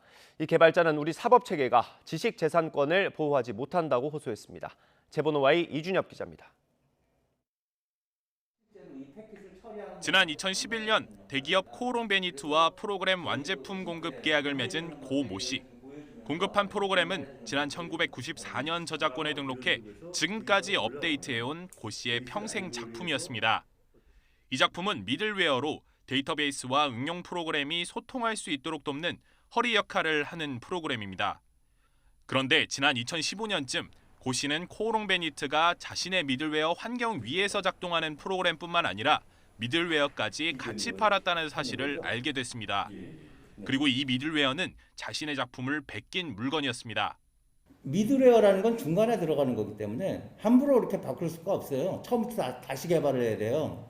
그런데 어플리케이션 쪽은 전혀 변형을 안 하고 바꾼다 그러니까 이거 얘네들이 완전 리버스 엔지니어링을 하는 거네? 라고 이제 그때 딱 감이 온 거죠. 한국저작권위원회가 코오롱 베니트가 자체 개발했다고 주장하는 미들웨어와 고시 프로그램을 비교했더니 90% 이상 베껴서 만든 기능이 230개 이상이라는 결론이 나왔습니다. 고시는 증거를 모아 고소했고 결국 코오롱 베니트는 2017년 저작권법 위반 혐의로 재판에 넘겨졌습니다. 하지만 코오롱 베니트는 재판에서 고시가 프로그램 일부 코드를 직접 줬다는 주장을 펼쳤고 지난 2월까지 5년 동안 법적 공방이 이어졌습니다. 심지어 저작권은 나에게 있으니 테스트용으로만 사용하라라는 문구를 뺀 이메일을 소스 코드를 줬다는 증거라면서 제출했다가 재판부에 꾸짖음을 당하기도 했습니다. 그런데 결론은 허탈했습니다. 코오롱 베니트의 저작권법 위반 혐의 1심 재판부는 법인에는 벌금 500만 원을 책임자와 프로그램을 복제한 외부 업체 직원에는 벌금 1,000만 원씩을 각각 선고했습니다. 재판부는 프로그램을 허락 없이 고쳐 쓴 건 잘못인데 프로그램을 갖다 놓은 건 고시이기 때문에 탈취는 아니라고 판단했습니다. 고시 프로그램 환경 위에서 작업하는 데 부족함이 없도록 코오롱 베니트 사무실에서 직접 개발을 도왔는데 그때 갖다 둔 소스 코드를 줬다고 본 겁니다. 지적재산권이라든가 어떤 사기 사건이라든가 이 소프트웨어를 완전히 다 죽이는 이런 산업을 다 죽이는 일이에요. 이런 것들이. 그걸 못 막아줬다는 이 사법 자체가 저는 크게 잘못이라고 생각합니다. 전문가들은 코오롱 베니트가 특별히 낮은 형량을 받은 건 아니라고 평가합니다. 저작권법 위반에 대해 한국 재판부 양형 기준 자체가 워낙 약하다는 겁니다. 양형 기준으로 봤을 때는 그렇게 여러 가지 정황이라든지 상황들을 고려했을 때 이례적으로 낮다 이렇게 보기는 좀 어렵고요. 지식재산권을 보호하기 위해서는 양형 기준을 현실화할 필요성은 있다. 코오롱 베니트는 고 씨에게 배상금 2천만 원 지급을 명령한 민사소송 결과를 따를 예정이라고 밝혔습니다. 법원에서 인정한 복제권 침해는 일부분에 불과하고 메일의 문장은 고의로 빠뜨린 게 아니라고 덧붙였습니다. 저작권을 중시하는 미국에서 불법 소프트웨어 복제는 완제품 업체는 물론 모든 도급업체 수입까지 금지할 수 있는 중대 혐의입니다. YTN 이준엽입니다. 음식을 강제로 먹이다가 20대 장애인을 숨지게 한 혐의를 받고 있는 사회복지사에게 검찰이 징역 10년을 구형했습니다. 인천지방검찰청은 어제 열린 결심 공판에서 학대치사와 장애인복지법을 위반한 혐의로 재판에 넘겨진 29살 사회복지사 A씨에게 징역 10년을 구형했습니다. 검찰은 직업 윤리의식이 부족한 A씨가 범행을 저지르고도 반성과 사과 없이 혐의를 부인하고 있다며 피해자 가족도 엄벌을 촉구하고 있는 점 등을 고려했다고 설명했습니다. 초등학생 아들 2명을 살해한 혐의로 40대 여성이 경찰에 붙잡혔습니다. 서울 금천경찰서는 40대 여성 A씨를 살인 등의 혐의로 긴급 체포해 조사하고 있습니다. A씨는 지난 5일 서울 금천구에 있는 다세대 주택에서 10살과 9살 아들을 살해한 혐의를 받고 있는데 어제 5시쯤 직접 경찰서를 찾아가 자수한 것으로 파악됐습니다. 네, 지난달 동해안 산불로 축구장 2,800개가 넘는 면적의 송이 산지가 잿더미로 변했습니다. 송이가 다시 자라기 위해선 30년이 넘게 걸릴 것으로 보이는데요. 송이 농가는 정부 지원 대상이 아니어서 더 막막한 상황입니다. 송세혁 기자가 취재했습니다. 송이 버섯 산지인 강원도 삼척의 한 야산. 울창했던 소나무 숲이 온통 시꺼먼 잿더미로 변했습니다. 숯덩이가 된 나무 껍질은 살짝 건드려도 부서져 내립니다. 송이 포자가 있던 소나무 아래 산비탈은 뿌연 숯가루만 날립니다. 송이는 소나무와 공생하며 자라는 버섯입니다. 이렇게 소나무가 불에 타 죽으면 송이 역시 생산되지 않습니다. 3대에 걸쳐 송이를 채취해온 농민은 할 말을 잃었습니다. 우리 때는 이제 우리 사는 동안에는 없습니다. 네, 없으니까 생계가 막막하지 이제는. 이번 울진 삼척 산불로 축구장 2,800개가 넘는 면적의 송이밭이 불에 탄 것으로 추산됩니다. 송이 채취로 생계를 이어온 농민 900여 명은 한순간에 일터를 잃었습니다. 하지만 송이는 재배가 아닌 자연 발생 임산물이어서 정부의 산불 피해 지원 대상에서 빠져 있습니다. 피해 보상 지원으로 국비 지원을 정부에 지속적으로 건의하고 송이 피해 농가에 대한 보상이 제대로 될 수 있도록 적극 노력하겠습니다. 불탄 숲에서 송이가 다시 자라나려면 길게는 30년 넘는 회복기가 필요합니다. 화마의 생계 수단을 잃어버린 송이 농민들은 막막한 현실 앞에 한숨만 내쉬고 있습니다. YTN 송세혁입니다. 네, 어제 오후 6시 반쯤 전라남도 순천시 해룡면 천왕산에서 불이 났습니다. 산림당국은 산불 진화대원 110여 명을 투입해 3시간 만에 불을 진화했습니다.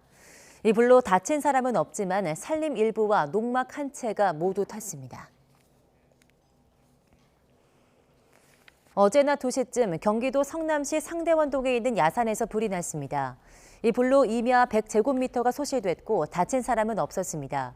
산림당국은 헬기 등을 투입해서 30분 만에 불길을 잡은 뒤 정확한 화재 경위를 조사하고 있습니다.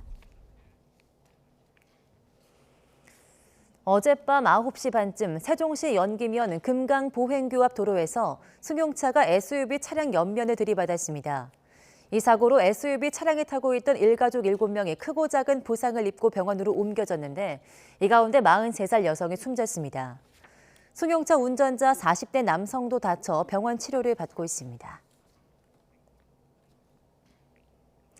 네, 따뜻해진 날씨에 나들이나 야영을 갈 때 꼭 챙기는 필수품으로 휴대용 가스레인지가 있는데요. 간단하게 사용할 수 있다는 장점이 있지만 사용 수칙을 잘 지키지 않으면 폭발 사고가 일어날 수 있습니다. 양동훈 기자가 실험 현장에 다녀왔습니다. 보호 장구를 갖춘 소방관이 휴대용 가스레인지에 불을 붙인 뒤 부탄가스 위를 완전히 덮는 과대 불판을 올려둡니다. 시간이 지나자 펑 하는 굉음과 함께 불판과 가스레인지가 날아가고 바람을 막기 위해 설치해둔 나무 판자도 부서집니다. 폭발의 충격으로 휴대용 가스레인지는 완전히 찌그러졌고 부탄가스캔은 바닥면이 떨어져 나갔습니다. 휴대용 부탄가스는 안전하게 만들어져 있지만 이용 수칙을 정확하게 지키지 않을 경우 위험할 수 있습니다. 불판은 화구만 덮도록 적당한 크기를 사용해야 하고 부탄가스 용기를 불 주변에 두거나 직사광선 아래 방치하면 안 됩니다. 간접적인 복사열에 의해서 부탄가스캔이 과열됐을 때 폭발하는 경우가 있으며 연소가 잘 되지 않는다는 이유로 부탄가스캔을 직접 가열했을 때 과열로 인해서 폭발하는 경우가 있습니다. 지난 2017년부터 작년까지 대전에서만 휴대용 가스레인지 폭발 사고 22건이 발생해 8명이 다쳤습니다. 올해 3월에도 유성구에 있는 한 음식점에서 폭발 사고가 발생해 4명이 경상을 입기도 했습니다. 폭발 파편에 의해서 화상과 피부에 손상을 입는 경우가 있습니다. 불판 위에 돼지 기름이라든가 이런 기름이 있을 경우에 그쪽으로 연소 확대가 될 수 있습니다. 소방당국은 날씨가 따뜻해지고 거리 두기가 완화되면서 봄나들이에 나서는 시민들이 많아지는 만큼 휴대용 가스레인지 폭발 사고가 늘어날 수 있다며 주의를 당부했습니다. YTN 양동훈입니다. 오늘은 어제보다 기온이 더 오르겠습니다. 오늘 서울의 한낮 기온은 20도로 포근함을 넘어서 따뜻하게 느껴지겠는데요. 다만 일교차가 크게 벌어지며 아침 저녁으로는 쌀쌀하겠습니다. 외출 시에는 옷차림에 신경 써주셔야겠습니다. 이 맑은 날씨 속에 기온까지 치솟으며 대기는 점점 더 메말라가고 있습니다. 특히 일요일까지 동해안에는 국지적으로 강한 바람이 예상되고 있는데요. 이 산불 등 대형 화재가 우려되는 만큼 불씨 관리도 철저히 해주셔야겠습니다. 오늘도 전국이 대체로 맑은 가운데 공기도 비교적 깨끗하겠습니다. 현재 기온 살펴보도록 하겠는데요. 현재 서울 기온은 5.3도, 대전은 3.4도, 대구는 6.1도, 부산은 10.4도까지 올라 있습니다. 오늘 낮 기온은 어제보다 2도에서 4도가량이 오르겠는데요. 오늘 서울의 한낮 기온은 20도, 대전과 대구는 23도, 부산은 18도, 광주는 무려 24도 선까지 크게 오르겠습니다. 내일 새벽부터 아침 사이 수도권과 충청 북부에는 비가 조금 내리겠고요. 당분간 때일은 고온 현상이 나타날 전망입니다. 지금까지 날씨 정보였습니다. 네, 굿모닝 YTN 이어갑니다. 오늘 새벽 1시 반쯤 제주 마라도 남서방 321km 해상에서 남해지방해양경찰청 항공대 소속 헬기가 추락했습니다. 이 사고로 헬기에 탑승한 항공대 승무원 4명 가운데 2명이 숨졌고 1명이 실종됐습니다. 나머지 1명은 구조돼서 생명에 지장이 없는 상태로 알려졌습니다. 당시 이 헬기는 해경 경비함정 3012함에 구조대원 6명을 내려준 뒤 이륙 후 부산으로 가려다가 추락했습니다. 이 함정은 어제 타이완 해역에서 조난 신고가 접수된 교토 1호를 수색하기 위해 해상에서 이동 중이었습니다. 해경은 실종된 항공대 승무원을 찾기 위해 해군 등 관계 기관에도 협조를 요청했습니다. 네, 타이완 해역에서 한국인 6명이 탑승한 선박 실종과 관련해 타이완 당국도 수색에 착수했습니다. 외교부는 타이완 해상수색당국이 어제 오전 9시 50분경 타이완 서방 18해리 해상에서 교토 1호로부터 조난 신고를 접수했다고 우리 정부에 통보해왔다고 밝혔습니다. 실종 선박의 승선 인원은 6명으로 전원 한국 국적이라고 외교부는 설명했습니다. 교토 1호는 부속선인 교토 2호를 예인해서 부산항에서 인도네시아 바탐항으로 향한 중 조난됐습니다. 외교부는 재외국민대책본부와 주 타이베이 대표부 현장 지휘본부를 가동 중이고 해양경찰청은 사고 해역에 경비함 한 척을 급파했다면서 타이완 당국과 긴밀히 협조해 수색 및 구조 작업이 신속하고 차질 없이 진행될 수 있도록 끝까지 최선을 다하겠다고 강조했습니다. 지난밤 서울 충무로 인쇄골목에서 불이 나 건물 4곳을 태우고 3시간 만에 꺼졌습니다. 네, 세종에서 승용차끼리 부딪히는 사고가 나서 일가족 6명이 다치고 1명이 숨졌습니다. 간밤 사건 사고 손효정 기자가 정리했습니다. 다닥다닥 붙어있는 건물 사이로 불길이 맹렬히 타오릅니다. 소방대원이 연신 물을 뿌려보지만 화마를 잡기엔 역부족입니다. 서울 중구 충무로의 2층짜리 인쇄소 옥상에서 불이 난 건 어젯밤 9시쯤. 불은 곧바로 옆 건물 3곳으로 옮겨 붙었고 3시간이 지나서야 모두 꺼졌습니다. 다행히 불이 난 건물층엔 아무도 없었지만 화재를 진압하던 소방관 1명이 귀에 화상을 입어 치료받고 있습니다. 도로 한복판에 옆면이 심하게 찌그러진 SUV와 앞부분 형체를 잃은 승용차가 멈춰서 있습니다. 어젯밤 9시 반쯤 세종시 연기면 금강보행교 북측 도로에서 승용차가 SUV 차량 옆면을 들이받았습니다. 이 사고로 SUV 차량에 타고 있던 60대 부부와 40대 자매, 아이들까지 일가족 7명이 다쳐 병원으로 옮겨졌는데 이 가운데 43살 여성 A씨가 숨졌습니다. 경찰은 보행교 주차장에서 나오던 SUV를 직진하던 승용차가 들이받은 것으로 보고 정확한 사고 경위를 조사하고 있습니다. 어제 오후 6시 반쯤 전라남도 순천시 해룡면 천왕산에서 불이 나 3시간 만에 꺼졌습니다. 산림당국은 산 정상 주변 농막에서 난 불에서 산불이 시작된 것으로 보고 불을 낸 가해자를 상대로 조사를 벌이고 있습니다. YTN 손효정입니다. 갓 태어난 아기를 숨지게 한 뒤 의류수거함에 벌인 20대 친모가 1심에서 징역 3년을 선고받았습니다. 재판부는 친모가 좌변기에서 아이를 출산한 뒤 방치해 익사하게 하는 등 생명을 해쳐 죄책이 무겁다고 질타했습니다. 정현우 기자입니다. 기온이 영하로 떨어져 몹시 추웠던 지난해 12월 19일 밤 늦은 시각, 경기도 오산 의류수거함에서 탯줄을 단 남자 아기가 숨진 채 발견됐습니다. 길가에 있는 의류수거함에서 갓 태어난 아기가 숨진 채 발견됐습니다. 경찰은 아기를 버리고 간 용의자를 뒤쫓고 있습니다. 따뜻한 보살핌 한 번 받지 못한 채 버려져 세상을 떠난 아기의 사연이 보도를 통해 알려지자 의류수거함 주변엔 분유와 기저귀가 놓이는 등 시민들의 추모 발길이 이어졌습니다. 경찰은 CCTV 등을 통해 용의자를 추적한 끝에 20대 친모 김모 씨를 체포했습니다. 김 씨는 경찰 조사에서 남편의 아이가 아니라는 사실이 탄로날까 두려워 범행을 저질렀다고 털어놓았습니다. 수사 과정에서 김 씨의 다른 2 자녀가 쓰레기 가득한 환경에 방치되는 등 학대당한 사실도 드러났습니다. 김 씨는 영아 살해와 사체 유기, 아동복지법상 방임 등의 혐의로 구속돼 재판에 넘겨졌습니다. 1심 재판부는 생명은 무엇과도 바꿀 수 없는 가치이고 갓 태어난 아기도 예외가 아니라며 생명의 가치를 참혹하게 훼손한 중대 범죄라고 질타했습니다. 아기를 좌변기에서 출산한 직후 익사해서 숨지게 한 뒤 사체를 유기하는 등 범행 경위와 수단을 보더라도 죄책이 상당히 무겁다고 지적했습니다. 다만 범죄 전력이 없고 반성하는 태도를 보인다는 점 등을 참작해 김 씨에게 징역 3년을 선고했습니다. 또 아동학대 치료 프로그램 40시간 이수와 아동 관련 기관 취업 제한 5년도 명령했습니다. 김 씨의 남편은 외도 사실을 숨기려고 끔찍하게 아기를 살해한 범행을 생각하면 처벌이 너무 가볍다고 반발했습니다. 그 집 화장실에 대해서 좀 꿈을 좀 자주 꾸는 편이라고 큰 트라우마를 받았습니다. 사회에 나온 것보다 좀 징역 안에서 많이 반성하고 사회랑 좀 떨어져 있는 그 시간들도 좀 배웠으면 합니다.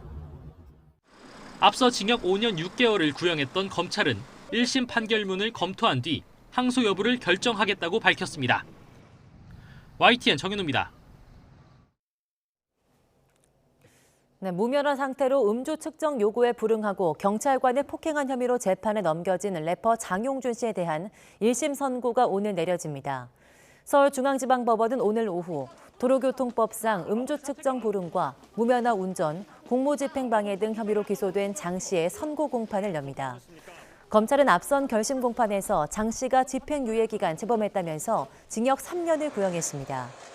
장 씨 변호인은 최후 변론에서 무면허 음주운전 사실을 인정하면서도 경찰관 폭행 혐의는 부인했고 올바른 사회 구성원이 될 기회를 달라면서 선처를 호소했습니다.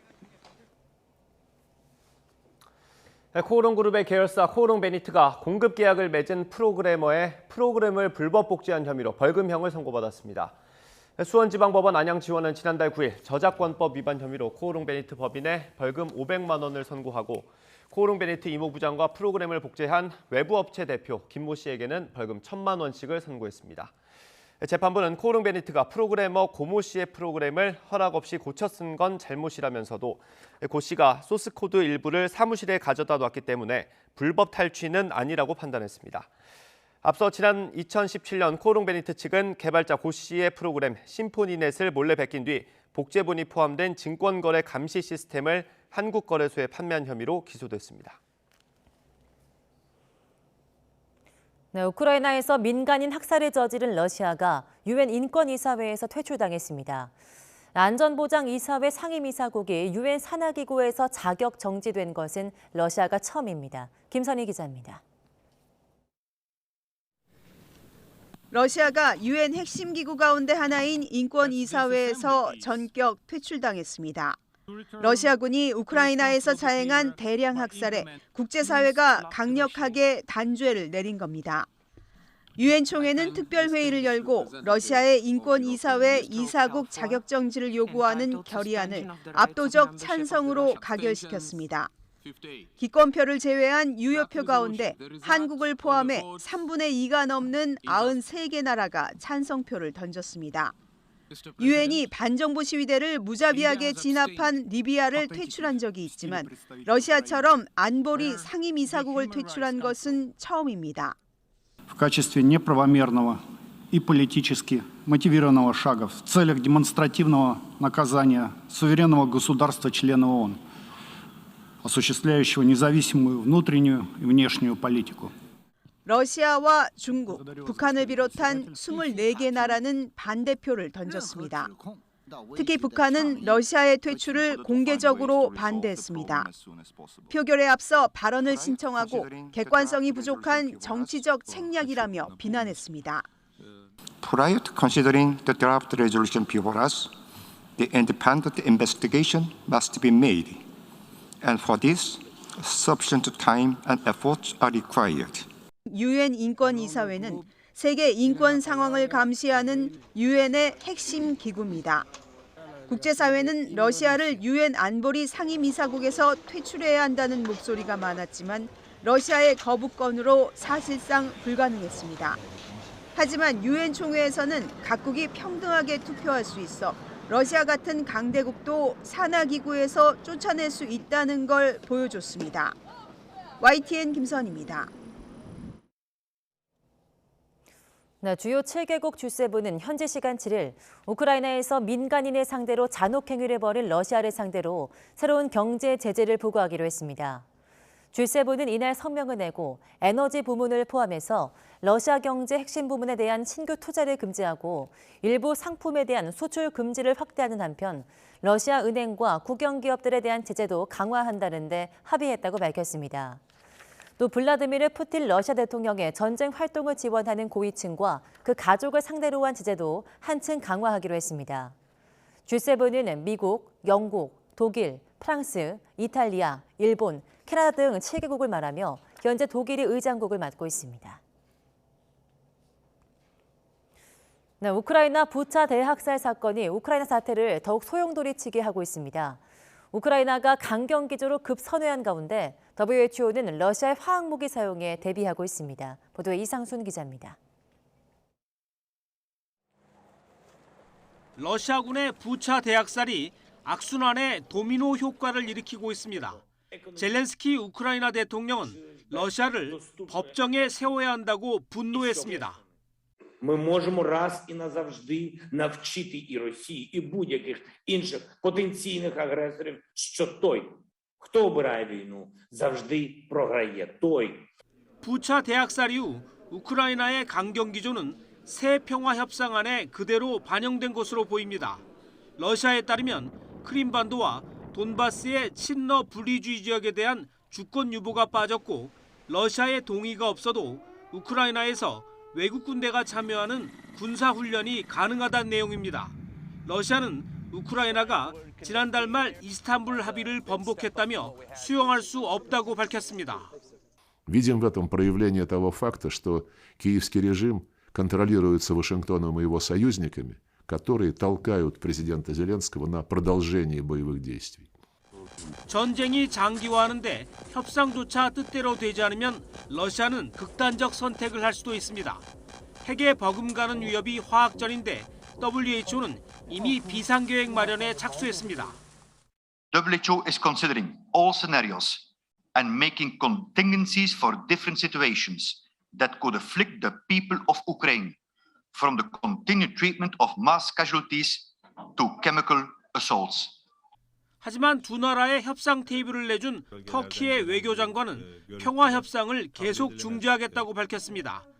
부차 대학살 등이 협상의 그림자를 드리웠지만 두 나라 모두 추가 협상에 긍정적이라는 것입니다. YTN 이상순입니다.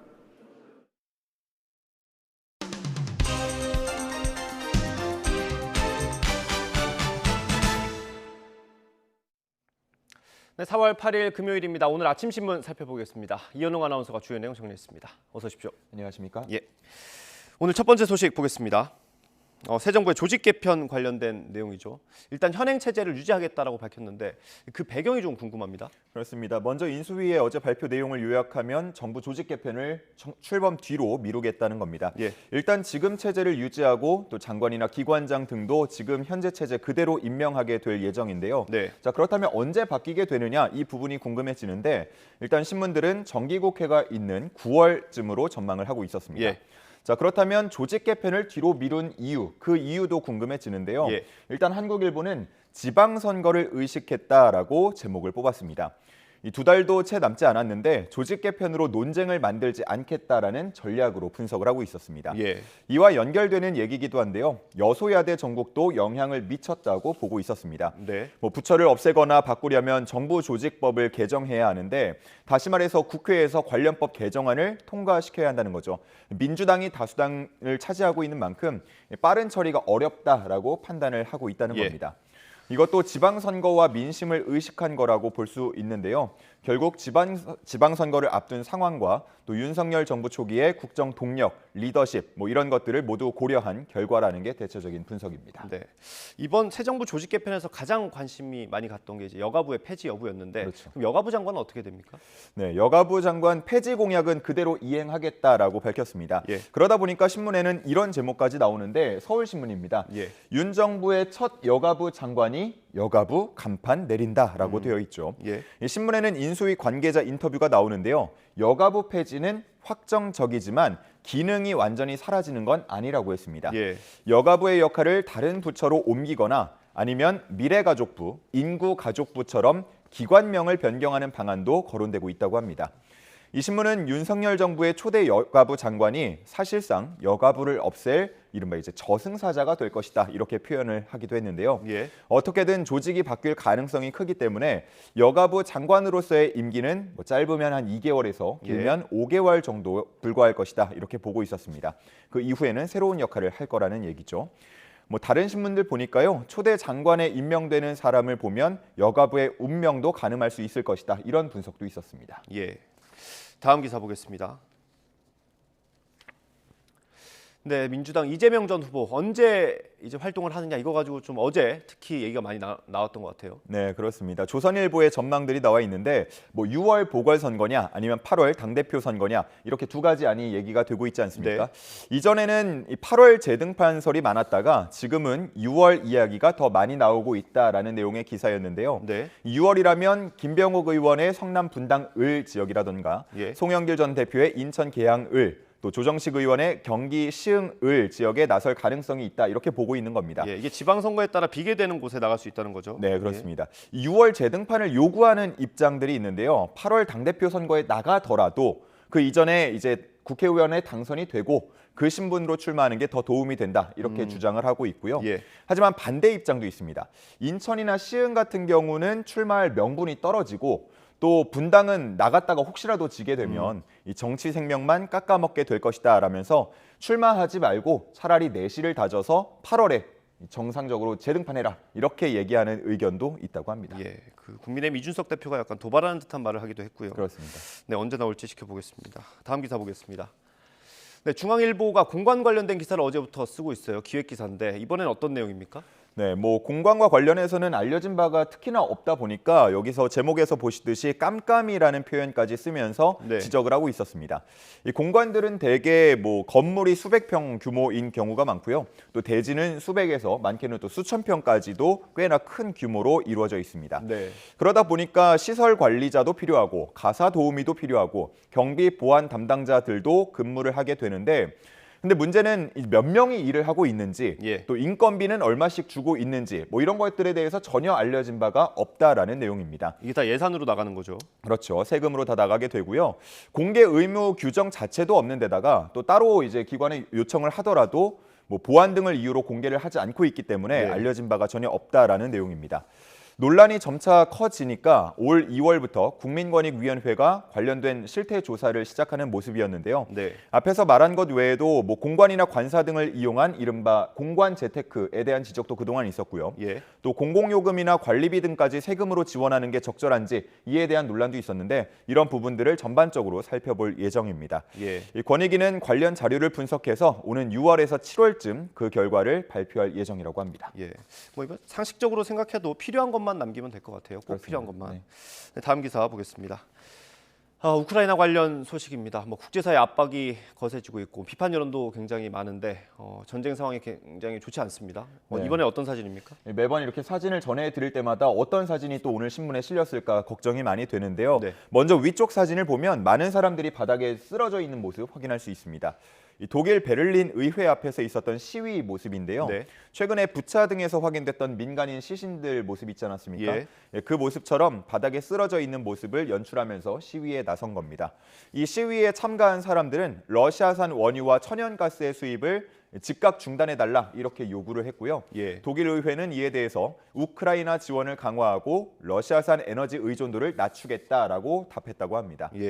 아래 나온 사진은 이제 한 시민이 걱정스러운 표정을 하고 있는 사진인데요. 그 뒤에는 이 도시가 폐허가 된 모습까지 확인이 됩니다.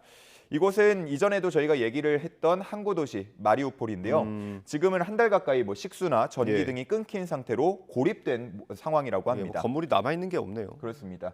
근데도 이런 현장에요. 지금 12만 명 정도가 도시에 남아 있다고 합니다. 러시아군은 인도적 접근을 막고 있는데 이 마리우폴시 입장은 러시아군이 범죄 증거를 없애고 또 시신을 불태워서 학살 흔적을 감추기 위해서 이런 인도적 접근을 막고 있는 거 아니냐 이런 의혹을 제기하고 있다고 합니다. 네, 진짜 러시아가 언제까지 갈지 참 안타깝습니다. 다음 기사 보겠습니다. 전업주부도 육아휴직을 준다. 부모 보험이라는 얘기가 좀 생소하고요. 이거 예. 어떤 내용입니까? 뭐 지금은 이제 직장인들이 자녀를 낳을 때 뭐 출산 전후 휴가 급여도 주고 또 육아휴직 급여 같은 것들을 받을 수 있지 않습니까? 네. 근데 고용보험에 가입되어 있지 않은 사람들은 사실 이런 제도를 활용하지 못합니다. 예. 제목에 나온 것처럼 자영업자라던가 전업주부들을 말하는데요. 예. 보건복지부는 이러한 사각지대를 해소하겠다면서 부모 보험 제도를 새로 추진하겠다라는 입장을 밝혔습니다. 네. 자영업자, 뭐 특수 형태 근로자, 특고라고 하죠. 프리랜서, 전업주부까지 보다 많은 대상이 출산급여와 육아급여를 받을 수 있도록 하겠다라는 건데요. 예, 그런 종합적인 내용을 이제 인수위에 보고를 한 거죠. 그렇습니다. 복지부는 내년에 부모 보험법과 또 하위 법령을 만들고 이제 2025년에 시행하겠다라는 계획을 갖고 있습니다. 네. 뭐 좋은 취지다라는 점은 대부분 공감을 하실 것 같은데 늘 그렇듯이 재원이 문제라고 볼 수가 있겠는데요. 복지부는 건강보험료 중 일정 비율을 부모 보험료로 거두겠다라는 계획을 세우고 있는데 근데 자녀가 없는 경우들도 있지 않습니까? 예. 미혼도 있고요. 그런 경우에는 건강보험료를 내면서 혜택은 받지 못하기 때문에 이에 대한 불만도 예상이 된다라는 내용도 기사에 있었습니다. 네, 그렇군요. 이 기사가 나왔으니까 인수위 입장도 들어볼 수 있겠네요. 예. 기다려보도록 하고 다음 기사 보겠습니다. 네, BTS의 병역 특례 얘기 나올 때마다 조심스럽습니다. 그렇습니다. 이게 다시 한번 검토가 되는 모양이네요. 네, 뭐 이 이슈는 BTS가 세계적 인기를 얻기 시작하면서부터 꾸준히 제기되어 온 문제고요. 특히나 작년 말에는 관련 내용이 좀 적극적으로 검토가 되는 모습이었는데 네. 당시에 병무청과 국방부는 공평한 병역 이행 그리고 병역 자원 감소 추세 등을 고려해서 조금 더 신중하게 봐야 한다라는 입장을 밝힌 바 있었습니다. 네. 그런데 최근에 다시 이 부분이 적극적으로 검토되는 분위기인데요. 인수위가 최근에 뭐 BTS가 속한 하이브 같은 네. 엔터테인먼트 회사들과 간담회를 열기도 했고요. 또 이달 초에는 국방부와 병무청, 문화체육관광부가 대체 복무와 관련한 실무자 회의를 가졌다라는 뭐 정부 소식통의 이야기도 기사에 실려 있었습니다. 예. 현재 국회에는 대중문화예술인의 대체 복무와 관련한 3건의 병역법 개정안이 계류 중인 상황인데 과연 이번에는 논의가 어떤 방향으로 얼마큼이나 이루어질지 한번 지켜보면 좋을 것 같습니다. 예. 국회 논의 내용을 좀 더 지켜보면 될 것 같네요.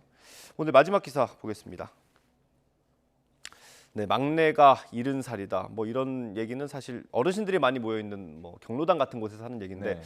무료급식소에서도 이런 얘기가 나오나 봐요. 그렇습니다. 뭐 제목에도 나와 있지만 70세가 막내라고 할 정도로 지금 손길이 많이 끊기고 있다. 이런 내용입니다. 예. 기사에 실려 있는 한 무료급식소의 경우에는요. 코로나 전만 하더라도 자원봉사자가 한 10명 내외로 꾸준히 왔다 그러고 예. 또 하루에 120여 명 끼니를 제공을 했다고 하는데 코로나 후로는 이런 자원봉사 활동을 하겠다는 사람이 크게 줄면서 지금 운영이 위태로운 상황이라고 합니다.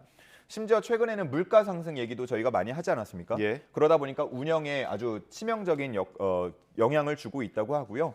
원래도 이런 무료급식소는 운영 상황이 넉넉치는 않았는데 예. 최근에 물가가 오르면서 음식값도 훨씬 더 들고 또 코로나로 인해서 식판 배식을 못하다 보니까 일회용기, 도시락 형태로 제공을 하다 보니까 그 값도 만만치 않다라는 내용이 있었습니다. 예. 그래서 올 3월부터는 인근 고등학교에서 남은 반찬들을 가져와서 그거를 도시락으로 다시 만드는 그런 내용도 있었는데요. 가슴이 예. 참 아팠고 이 전문가들은 상황이 열악해져도 취약계층은 목소리를 내기 힘든 상황이라고 하면서 정부나 지자체가 먼저 다가서서 어려움을 파악하려고 노력해야 한다는 지적도 있었습니다. 예, 코로나의 물가까지 2중고, 3중고까지 겪고 있는 것 같습니다. 그렇습니다. 네, 오늘 말씀 여기까지 듣겠습니다. 고생하셨습니다. 감사합니다.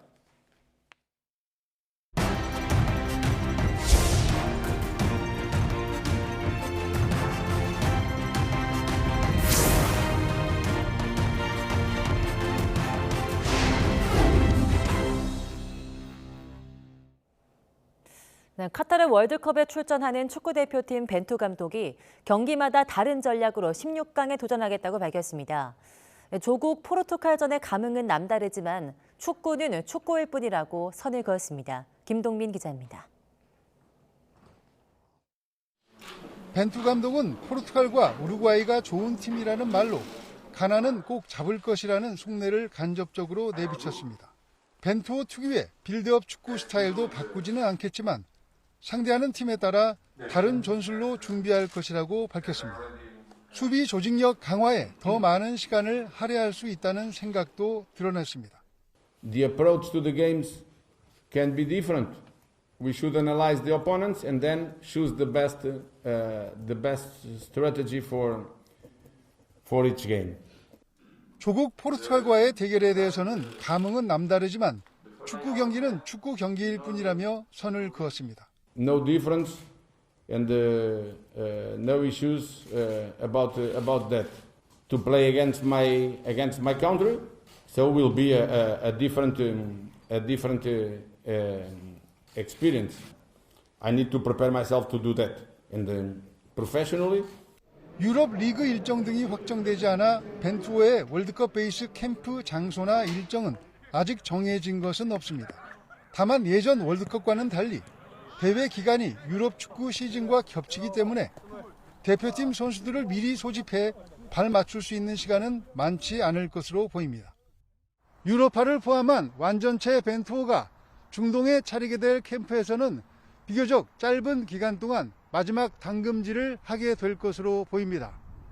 YTN 김동훈입니다. 네, LG와 SSG가 개막 전부터 파죽의 5연승을 달렸습니다. LG는 김현수의 3경기 연속 홈런포를 앞세워 키움의 6대0으로 승리했고 SSG는 선발 이태양의 호투를 앞세워 KT의 막판 추격을 4대3으로 따돌렸습니다. 기아는 한화를 6대2로 꺾으며 3연전 싹쓸이를 했지만 한화는 내리 5연패에 빠지며 올해도 일찌감치 꼴찌에서 헤매고 있습니다. 롯데는 선발 찰리 반즈와 신인 조세진의 활약에 힘입어서 NC를 2대1로 물리쳤고 두산은 삼성의 6대5 짜릿한 재역전승을 거두었습니다.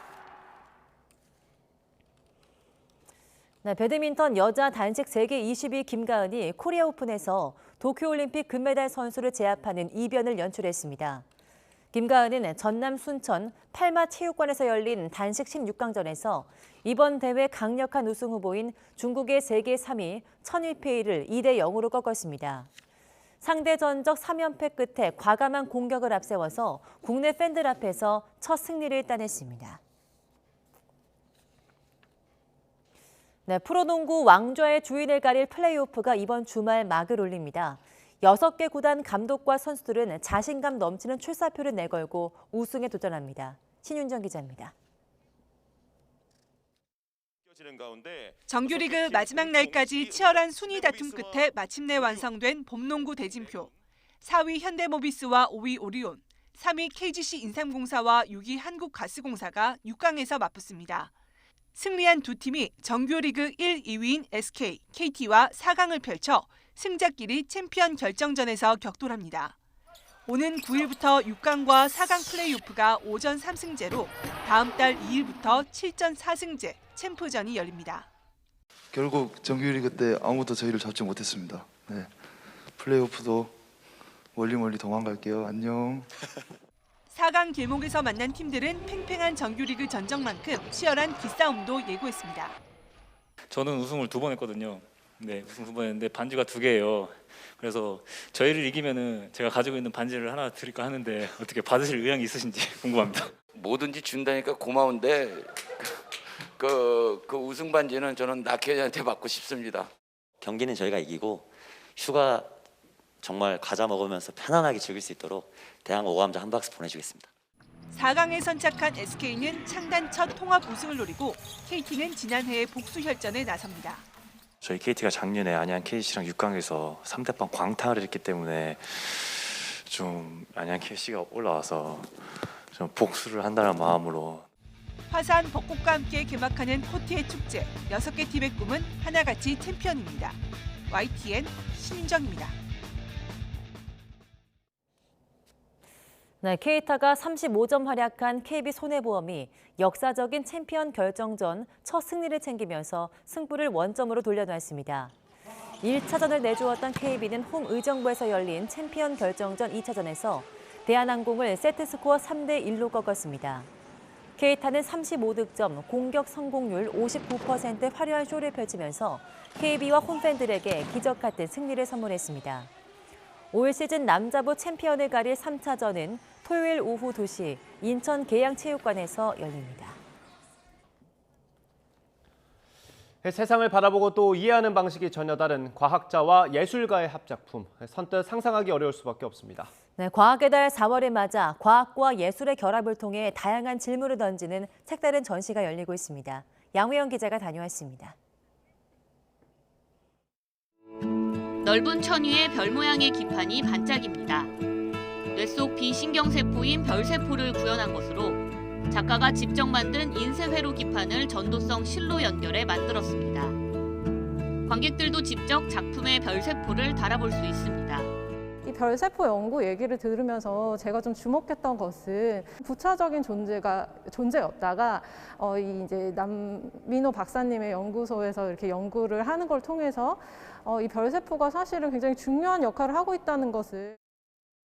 제가 생각하는 별세포의 기능과 여러 가지 그런 추상적인 개념들이 현미경에서 실제로는 드러나지 않는 것들이 이런 작품들을 통해서 굉장히 잘 구현되는 것 같아서 일반 대중들한테 별세포가 어떻게 다가갈 수 있을지. 모른다를 키워드로 과학자와 예술가가 질문하고 답하기를 반복한 끝에 탄생한 작품입니다. 복잡계와 인공지능을 중국 신화서인 산해경과 접목해 구현한 것으로 바닥에 QR코드를 찍으면 다양한 인스타그램 효과로 작품을 직접 체험할 수 있습니다. 바다 달팽이의 기억 전이 실험에서 영감을 받아 만든 작품부터 맥스웰 방정식을 공간상에 시각화한 작품까지 과학자와 예술가들이 협업해 미래 사회에 대한 질문을 던지는 전시회가 열렸습니다. 이번 전시의 주제는 경험하는 데이터로 디지털 사회의 기본 단위인 데이터가 가공하는 주체에 따라 어떻게 달라지는지 작품을 통해 보여줍니다. 키스트와 수립문화재단은 지난 2019년부터 과학과 예술의 융복합 전시 프로젝트를 진행했는데 올해는 6명의 키스트 과학자와 7명의 예술가가 1년 가까이 데이터를 공유하고 해석하는 과정을 거쳐 작품을 완성했습니다. 과학자들과 예술가들이 협업해 데이터를 경험하고 가공한 방식을 담아낸 이번 전시는 과학의 달인 4월 말까지 무료로 진행됩니다. YTN 사이언스 양우영입니다. 서울시가 거리에 방치된 자전거를 수리해서 온라인으로 판매하는데 매출이 2배 이상 올랐습니다. 도시 미관도 개선하고 환경도 살리는 재생 자전거가 만드는 대로 다 팔려 나간다고 합니다. 김종균 기자가 보도합니다. 지하철 입구에 녹선 자전거가 무더기로 방치돼 있습니다. 지나는 시민들은 눈살을 찌푸리기 일쑤입니다. 관리가 잘 안 돼요. 관리가 잘 안 되고 미관을 찌푸리게 하거든요. 연간 서울 시내에서 방치되거나 버려지는 자전거는 약 16,000대나 됩니다. 이곳은 방치된 자전거를 모아 거의 새 것처럼 다시 고치는 재생 자전거 제작소입니다. 녹선 체인이나 바퀴를 갈고 안장도 새로 얹었습니다. 이렇게 재생된 자전거는 자전거 중고 거래 플랫폼에 올립니다. 자치구 지역 자활센터에 가면 직접 구매도 가능합니다.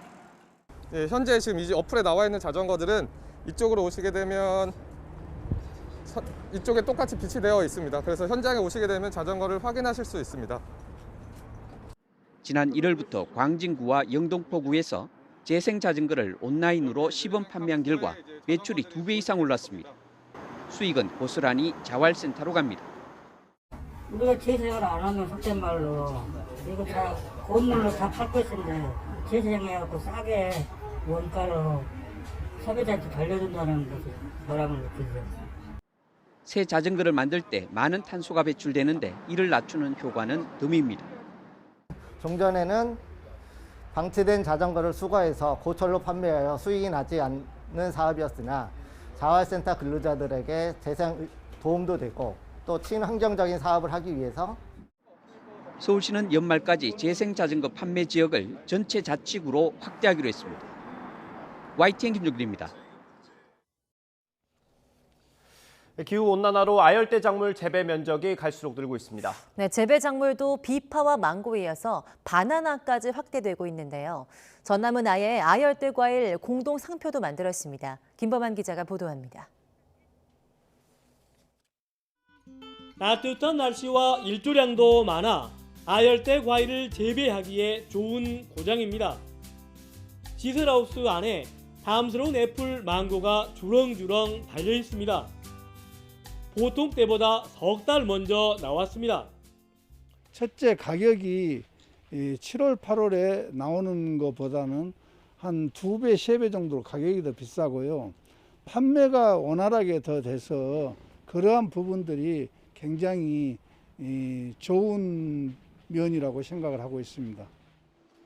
배 씨는 여러 곳을 찾아다니며 기술 교육을 받고 많은 시행착오 끝에 당도 높은 망고 재배에 성공했습니다. 농업기술센터에서는 홍수 출하를 피해 높은 값을 받을 수 있도록 설비 등 갖가지 지원을 아끼지 않았습니다. 기후가 자꾸 아열대화되다 보니까 우리 지역은 아열대 작물에 관심을 가지게 됐고 제주도에서 주로 생산하던 애플망고를 강진에서 재배하도록 농가를 지원하게 됐습니다. 기후 온난화로 전남에서는 비파와 망고, 바나나 등 10여 가지의 아열대 작물이 재배되고 있습니다. 농협 전남본부는 구수한 전라도 사투리 웜에서 따온 오매향이라는 아열대 과일 공동 브랜드를 만들어 홍보와 판매 촉진에 나섰습니다. 5가지의 매력은 달콤한 맛과 향, 스마트팜 재배, 획의 당도 그리고 안전한 생산과 투명한 유통입니다. 전라남도의 아열대 과일 재배 농가는 1,200여 곳, 적극적인 기술 지원과 출하 시기를 앞당기는 농법으로 아열대 과일이 새로운 소득원으로 자리 잡아가고 있습니다. YTN 김범환입니다. 네, 요즘처럼 춘곤증이 한창인 봄철에 달콤한 커피나 음료로 나른함을 달래는 분들이 많습니다. 네, 그런데 국내 주요 프랜차이즈 커피나 음료의 평균 열량이 밥 공기 하나 이상이고 41%는 하루 적정 섭취량보다 당분이 많아 주의가 필요합니다. 보도에 이승윤 기자입니다. 나른한 봄날을 맞아 시민들이 달콤한 커피나 음료로 춘곤증을 이겨내고 있습니다. 스트레스 받을 때 이제 단 거 먹으면은 좀 많이 좀 날아가는 것 같아요. 하루에 한 번. 달콤한 커피나 음료에 청량감 뒤에 숨은 건 바로 당분과 고열량. 한국소비자원이 국내에 200개 이상의 매장이 있는 주요 커피 음료 프랜차이즈 29곳에서 파는 시럽, 과일 첨가 제품을 조사한 결과 커피류는 평균 285kcal, 스무디와 에이드류는 372kcal로 쌀밥 한 공기의 열량 272kcal보다 높았습니다. 스무디와 에이드류의 평균 당류 함량은 65g으로 탄산음료의 40g, 일일 적정 당류 섭취량 50g을 훌쩍 넘었습니다. 특히 이들 매장에서 판매하는 커피와 음료 58개 중 24개 제품, 즉 41%는 일일 적정 당분 섭취량 50g을 초과한 것으로 나타났습니다.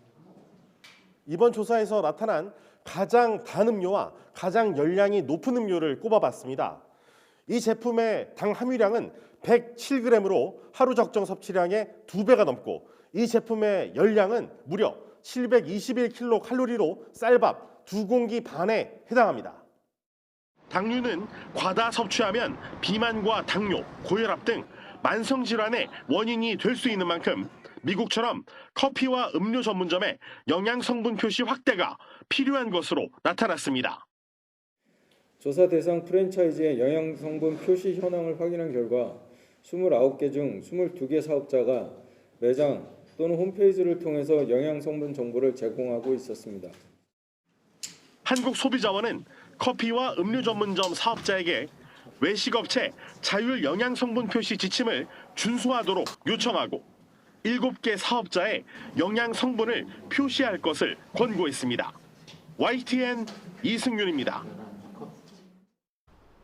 오늘도 큰 일교차만 염두에 두신다면 완연한 봄 날씨를 만끽하기 좋겠습니다. 현재 서울 기온은 5.3도로 아침에는 다소 쌀쌀한데요. 한낮에는 20도까지 기온이 크게 오르면서 포근함을 넘어 다소 덥게도 느껴지겠습니다. 다만 일교차가 15도 안팎까지 크게 벌어질 것으로 보이니까요. 옷차림에 유의하시기 바랍니다. 오늘도 전국적으로 맑은 하늘이 함께하겠습니다. 공기도 깨끗해서 미세먼지 걱정도 없겠는데요. 다만 맑은 날씨 속에 때이른 고온 현상이 나타나면서 대기는 점점 더 메말라 가겠습니다. 서울 등 내륙 곳곳에는 여전히 건조특보가 내려져 있고요. 또 산불 위기경보 경계 단계가 발령 중입니다. 특히 동해안 지역은 일요일까지 양간지풍이 불면서 대형 화재가 발생할 위험이 무척 큽니다. 산불 등 화재 발생하지 않도록 각별히 유의하시기 바랍니다. 현재 기온 살펴보겠습니다. 서울 5.3도, 대전 3.4도, 광주는 6.1도를 보이고 있습니다. 오늘 낮 기온은 어제보다 2에서 5도가량 높아 따뜻하겠습니다. 서울 20도, 대전과 대구 23도, 광주는 24도까지 오르겠습니다. 토요일인 내일은 새벽부터 아침 사이 수도권과 충청 북부에 5mm 미만의 비가 조금 내리겠지만 양이 적어 대기의 건조함을 해소하지는 못하겠습니다. 또 낮부터는 다시 맑은 날씨를 회복하면서 고온 현상이 이어질 전망입니다. 일요일까지 동해안 지역에는 고온 속에 양간지풍이 불면서 산불 등 화재 발생 위험이 무척 크겠습니다. 주말산을 계획하신다면 불씨 관리를 철저히 해주셔야겠습니다. 지금까지 서울 상암동에서 YTN 윤수빈입니다.